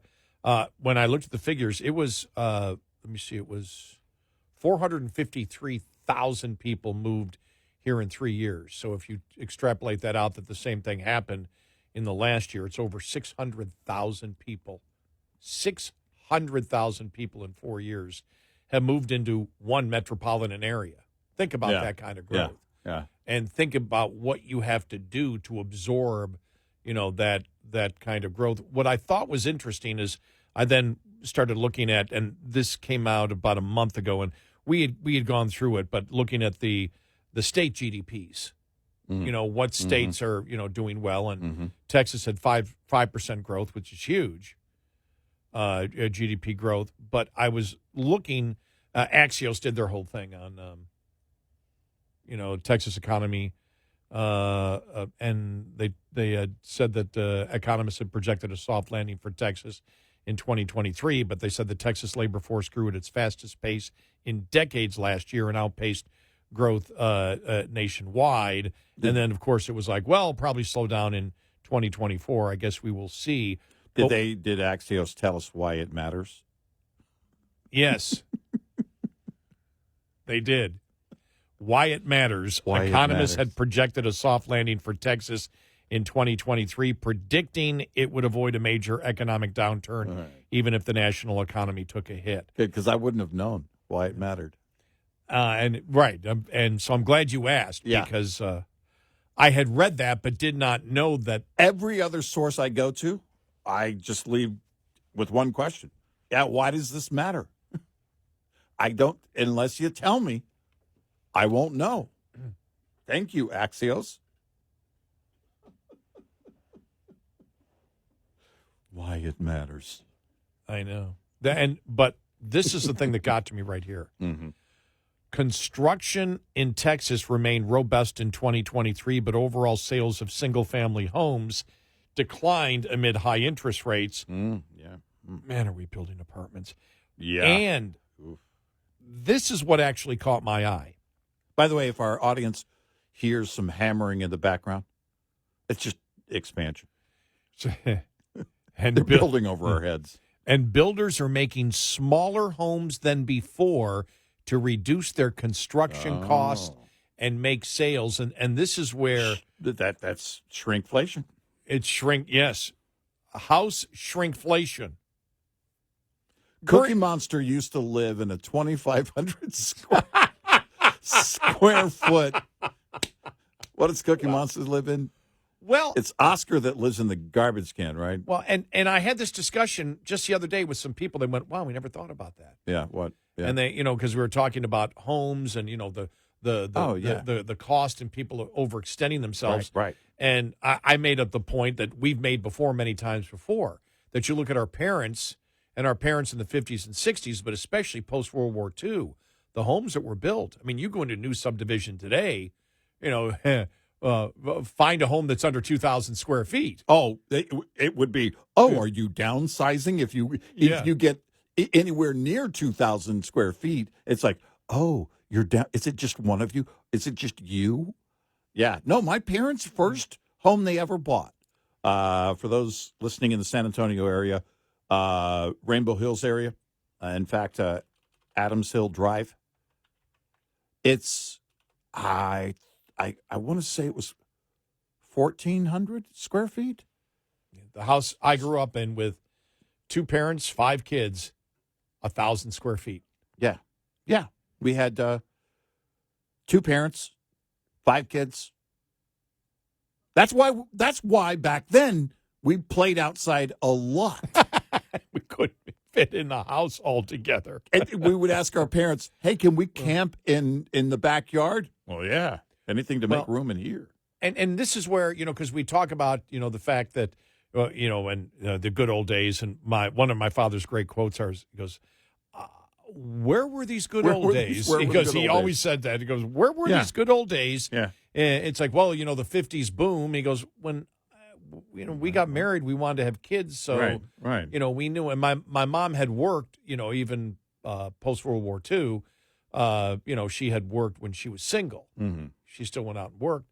But when, my father helped build the foundation of the house. Okay. It wasn't today where you get a builder who does it all. The builder's not going to say, look, why don't you build the basement and then we'll do the rest of it? Yeah. It really doesn't happen. Yeah. No. It can happen, but it doesn't happen too often. But my father at some points was working a full-time job and 2 part-time jobs. He was working 3 jobs in order to do it. And that's why he always said, I don't know where these good old days were because we worked our asses off. My dad would moonlight a lot. In fact, a lot of his military career. I mean, when I was a kid, he would moonlight. He would work a part-time job at night or on the weekends. Well, the interesting thing is, you think about it today. Somebody's at Starbucks going, I need a union because doggone it, I can't make ends meet making coffee. Yeah. My father was an aerospace engineer and couldn't make it. Right. To have a family, he couldn't make it. He had to be working on a consistent basis. Right. And it's funny because when I talk to my dad, because he's, are you getting your sleep? You getting your sleep? You're getting your sleep? My mom's gone, so my dad has taken over my mom's responsibilities also to lecture their 60-plus age old son. On his, I always tell anybody out there, there's kids out there going, I'm 27 years old and my parents are still telling me what to do. Well, get used to it. Yep. Well, why? You're their child and you always will be. Will be. And it doesn't matter. They're going to give you advice. Yep. Well, but no, there are no buts here. And go to your room. And go to your room. Without dinner. Time out for you. Go think about what you've done. Oh, no, this is my dad. Oh, run. It's the belt. Yeah, right. But we got into the conversation, and I said, but you got to realize, people still worked their butts off back then. Mm-hmm. There was a lot, you think about the work ethic. Nobody was talking about, doggone it, we need to work less, 32-hour work week. They were trying to get as many hours as they possibly can in order to be able to control their own lives, and they didn't buy. They didn't buy 3,000 square foot homes, 2,400 square foot homes, 2,000 square foot homes, and most didn't buy 1,500 square foot homes. Probably the norm was probably between 900 and, as you said, 1,400 square feet homes is what people were building back then. Yep. That's what and so you look and you go to all these middle class neighborhoods, the ones that were built in the 50s. And I know because the house that I grew up in is still there. And I go down that street and you go, wow, these homes are small. And then you go out to the suburbs and it's like, whoa, these houses are big. Yeah. And so I find it interesting. I just wonder when the builders are making smaller homes, what they're making. I got a friend of mine who moved to Florida the last couple of years, and she bought a home, an older home, had to be a home. I didn't ask her when it was built, but I bet you it was in the 50s or 60s, 1,100 square feet. Yeah. She's single, but it was like it's perfect for me. Right. Sure. That's a very nice home with a pretty big yard too. Oh, my wife and I talk about it all the time. At some point. Possibly downsizing. I think a lot of people go through that. And how much do you want to pay to heat and cool and maintain and the whole thing? But builders doing that. What's interesting here, as a result of inflation and the cost of we touched on this. The story, I think it was last week that we touched on. I think it was from the Wall Street Journal, and it was the cost of home ownership skyrocketing. It was because it focused on the couple and then the insurance and taxes and everything else that's going up, but also maintenance costs. And then your insurance and taxes are going up because the cost to replace that home in terms of insurance, the cost of building a home per square foot is going up. And now builders building smaller homes so that they can stay within a price point. And you and I talked about this in the Great Recession era of, all right, what should have happened if you take Fannie and Freddie out of the equation? None of that massive real estate bubble would have happened the way it did. You should have had a very organic situation between borrower, lender, your credit worthiness, and now the home you can afford. And it may not mean your dream home or your big 3,000 square foot home or whatever. It may mean that you get a smaller home that you can afford, that The builders, by the way, after the recession, did that then because they realized, oh, wait, now with all this falling the way it fell, we need to build some smaller homes. And I think you're seeing that now. We are seeing that now as a result of inflation. But the fact of the matter is, what you get for the same amount of money is much smaller than what you were getting, 5, 6, 7 years ago. Mm-hmm. I would love to see that breakdown in the cost of a home, and how it breaks down and the materials and everything else. But it's fascinating to watch, and it's mind-boggling to think of how this generation and the next generation is going to be able to afford, whether it's rent or home ownership. I just don't know. Because this inflation is not going to go away. These prices aren't going to come down. What will save us is the expansion of an economy, and it has to happen in a big way.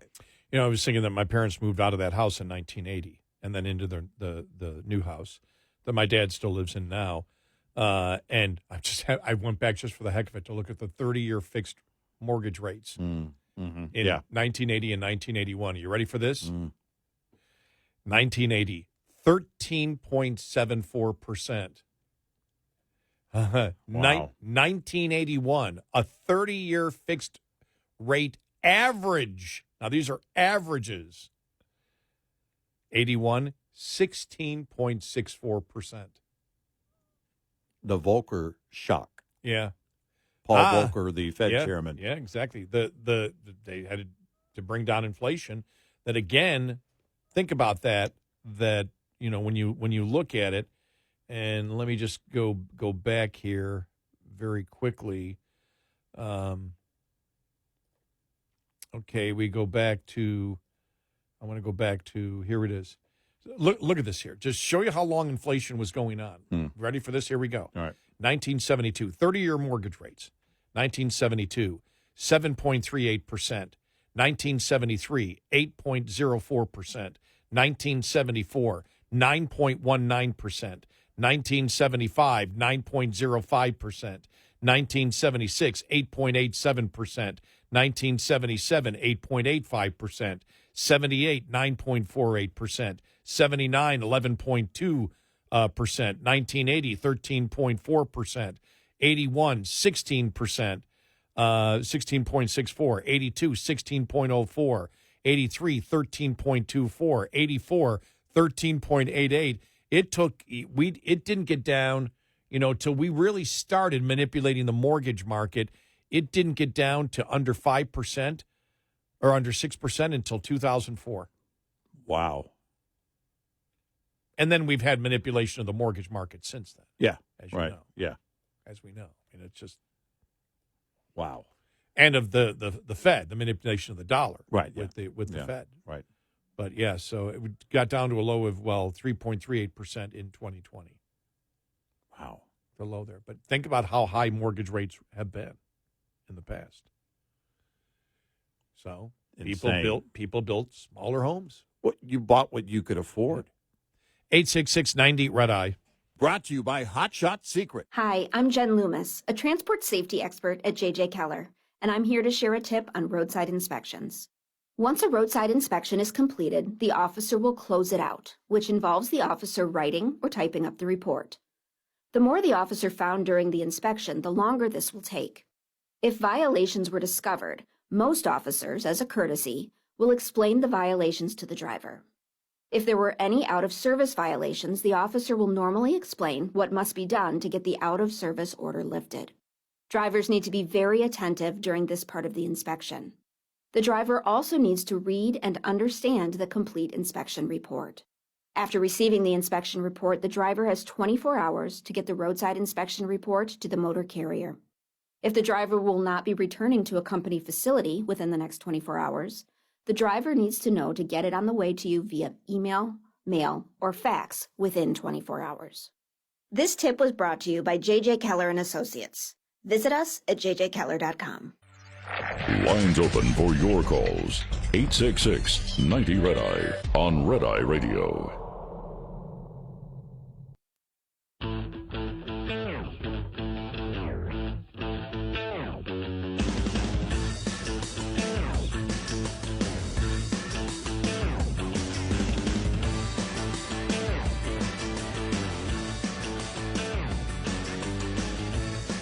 It's Red Eye Radio. He's Eric Harley, and I'm Gary McNamara. I just love this. Again, Wall Street Journal editorial page.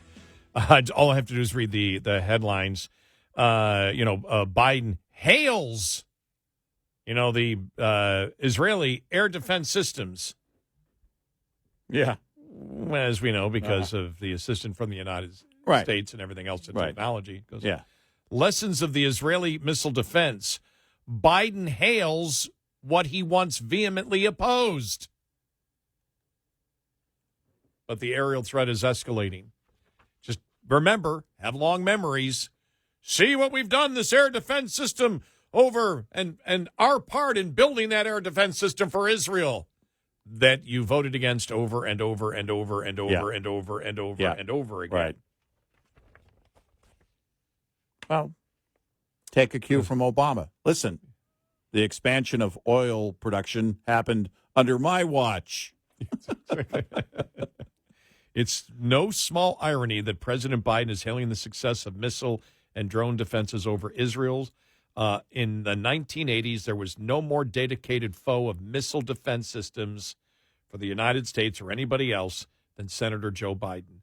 Democrats have resisted or underfinanced missile defenses for decades on the grounds that they're too expensive and too easily defeated by new technology. Progressives oppose defenses because they think vulnerability somehow makes war less likely. That's a great way to phrase it. Yeah. If we tear everything down, if we'll just as a nation be vulnerable, or in this case, Israel as a nation would just be vulnerable, then nobody would attack them. Right. If we disarm, then everybody will like us. Equity in war. Oh, my God. Just so stupid. It is absolutely insane. Defense, equity, and inclusion, DEI. Yes. Yesterday it was death, equity, and inclusion. It was, What was that for you? It had something to do with, I think it had something to do with Iran and Israel. I can't remember what it was directly related to.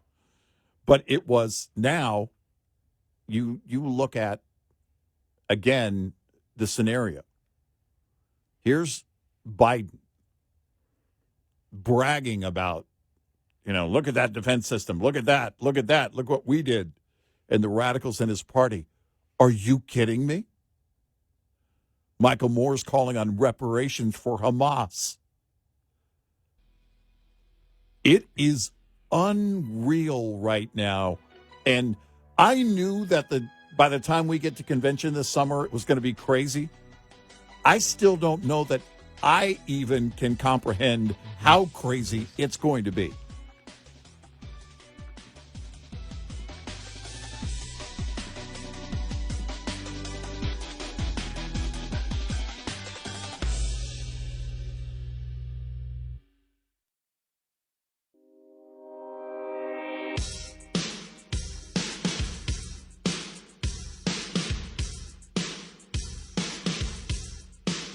You're listening to Red Eye Radio from the Uniden America Studios.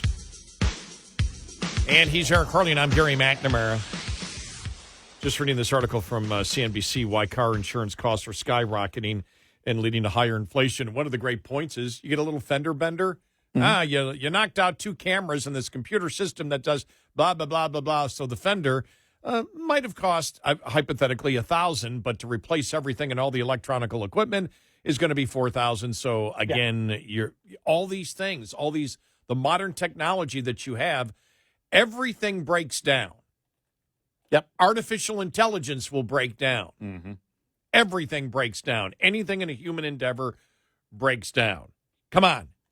You all had to see that, the series a couple of years ago, Life Without Humans. Yeah.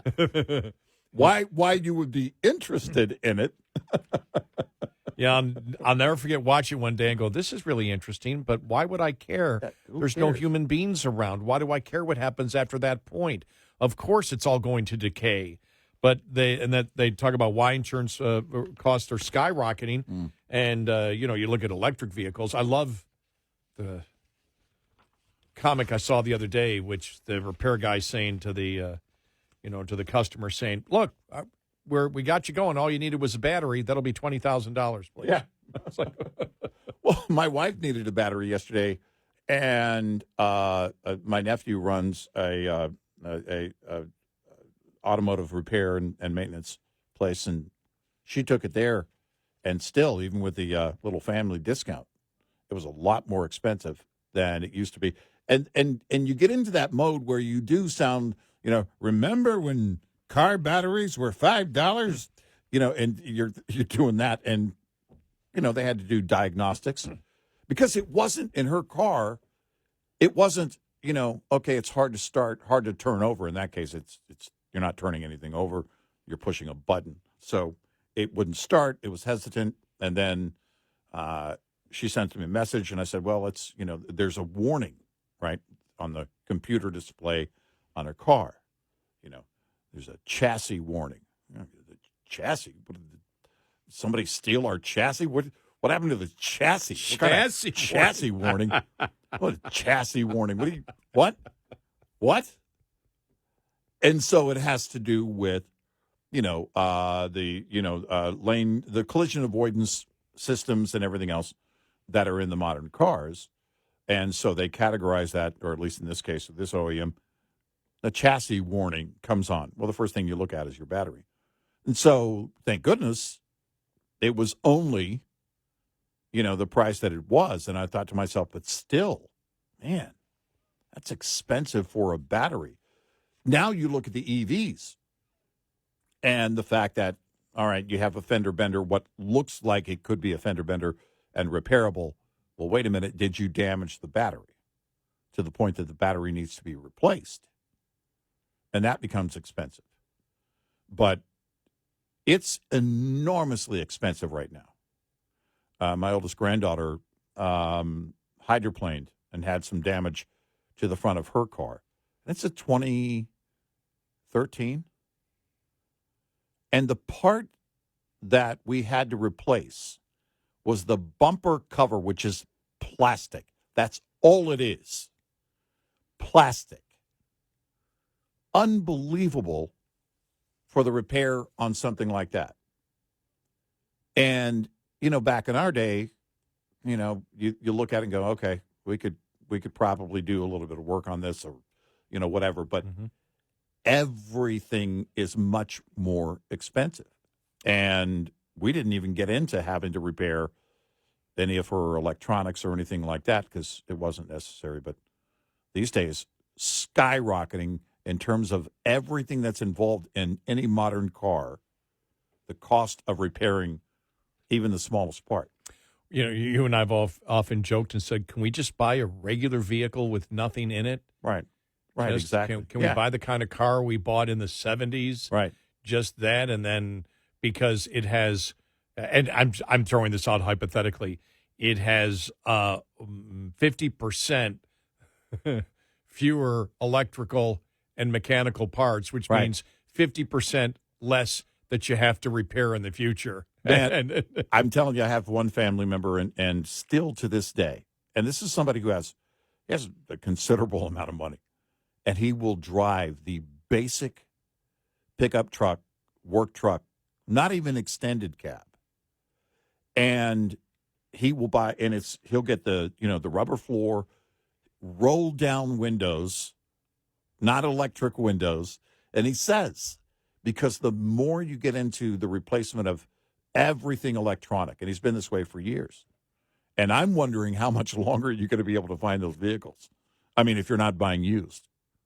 I don't even know, do they make roll-down windows on cars anymore? Manually roll-down windows? That's a great question. I don't even know. I haven't talked to him about, I don't know the last time he bought a truck. But he is wholly against all that. I don't want electric seats. I don't want seat warmers. I don't want none of that. Oh, wait a minute, though. The seat warmers. Yeah, well, I'll tell you, with your lower back. Yeah, exactly. Yeah. Just the thing. It's not even wintertime. It's like, yeah, my sciatica feels a little better. I'm all right with that. Those days where it's 110 out, you've got your air conditioning blowing in the vehicle, right. You got your seat warmer on. Well, you get out of your car, it's like, oh, look, my whole back is sweaty. I start balancing because I got a brand new truck. I start balancing because I'm thinking of this family member, and he would be preaching to me. I know if he talked to me about it. And I start thinking about that, and I go, oh, well, I can justify it because, I don't have to go to a chiropractor as often. And yes, it also has a steering wheel warmer, and all these things. And you know what happens to me? This is because in my new vehicle, I got the steering wheel warmer. Mm-hmm. And so I'll put it on, and, only part, not the entire steering wheel, parts of it are like where you put your hands, like if it's up. If you're a 10 and 2, yeah, it's warm. If you move it up a little bit, it's not as warm. Right. Yeah, right, right. But when you go from the cold to the hot, I get muscle cramps in my fingers. You ever get the I get the muscle cramp in my fingers. It's like went from cold to warm, and it's like, yeah. And then you may just slide your hand up and hit the cold part. I get these little cramps in my fingers. Right. Man, I'm an old man. Yeah. Yeah. Oh man, my arthritis was working hard yesterday. Yeah. Yeah. But as they talk here to Sean Tucker, senior editor of vehicle evaluation automotive research company Kelley Blue Book, he said there's not a single factor, but I think the biggest factor is a combination of new cars and more expensive. So if you total your car, the replacement cost is really high, and the fender bender is very expensive because it's the technology in the cars. It's a very specific problem. Instead of having to replace a plastic or steel bumper on many vehicles, a simple fender bender now it will damage cameras, proximity sensors, and varying other technologies used for newer safety features and tools such as cruise control, parking, and emergency braking. Premiums have been on the rise because the cost of what goes into auto insurance has been rising, and there's a long lag time between when the trends emerge and the companies seeing these loss trends existing, and then it takes time for them to build that into their rate application filings. Today's rate is basically recovery of what they were out. And by the way, also getting into windshields. I don't know if they touch on that in this article. Windshields with your heads-up display. Well, windshield replacement now is totally different and much more expensive. If you've got that kind of electronics built in on the heads-up display into that windshield, then it's going to be costly if the chip becomes a crack and you have to replace it. Wow. They say consumers and companies aren't happy with the increase. J.D. Power in June reported auto insurers lost an average of 12 cents on every dollar of premiums they collected in 2022. The worst performance in more than 20 years. Wow. And leading them to raise rates at the expense of customer satisfaction.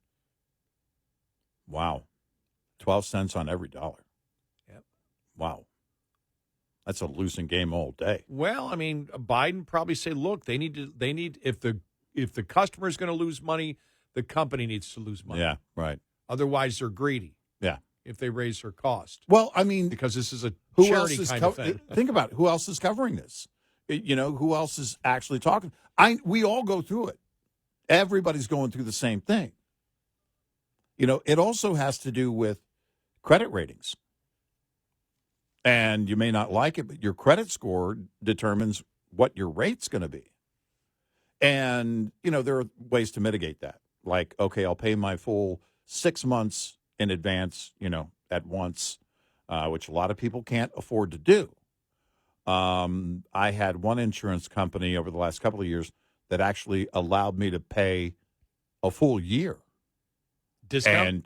And you got a discount, but now they've moved to, no, you can only pay for 6 months at a time, and more insurance companies are saying, yeah, we're not going to let you do a full year, just 6 months of premiums at a time before they review again. And the reason is because they now realize we have to go back and adjust our rates accordingly.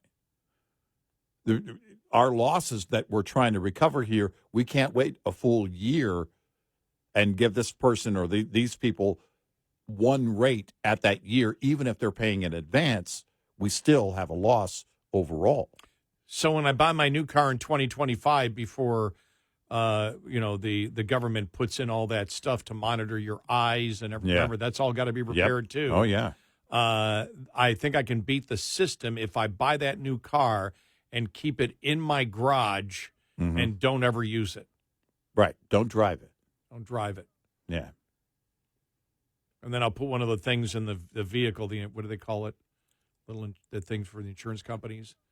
And it's like, okay, he does sit here. Yeah. He does 0 miles, so right. We're only going to charge him $2,000 a year. Exactly. Because a tornado could always hit your house. Yep. Someone could take the car and then they would wreck it. Yeah. Right. No, I mean it's insane how bad it's getting right now. It's just cost prohibitive to drive for a lot of people.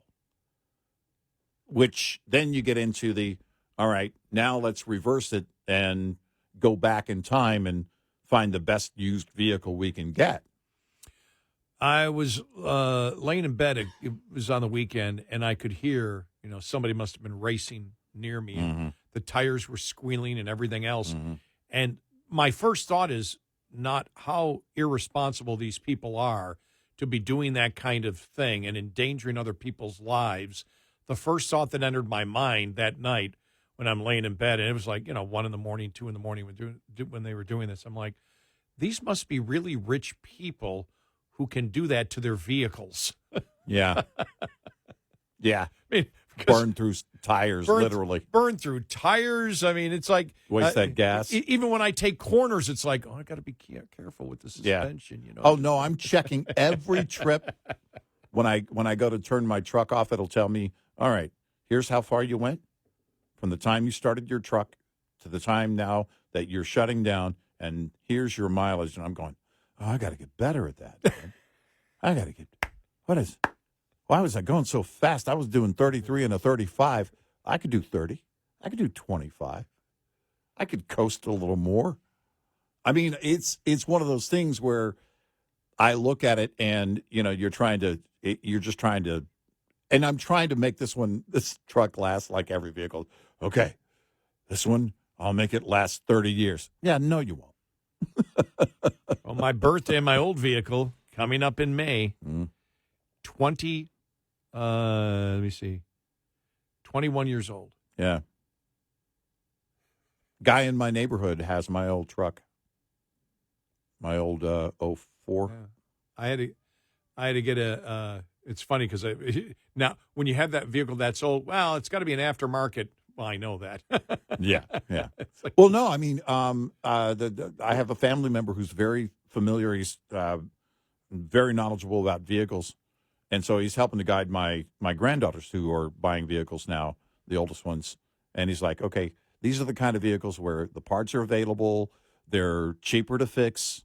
They're also, reliable, that kind of thing. But that goes into it. Repairability and the costs on repairs. Yep. 866-90 Red Eye. Get in touch with Red Eye Radio, toll free at 866-90 Red Eye.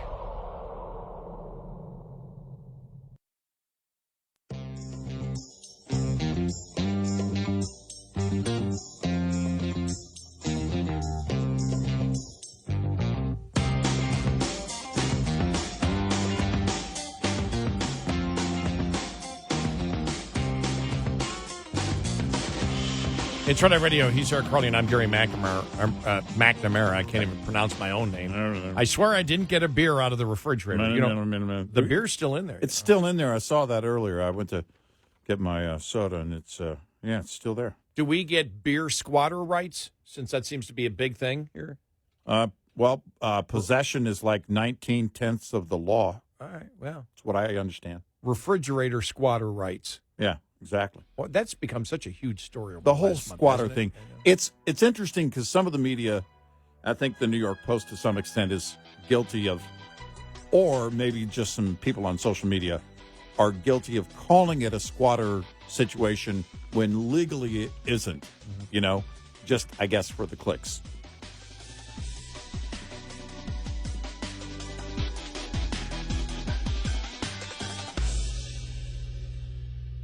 This is Red Eye Radio on Westwood One.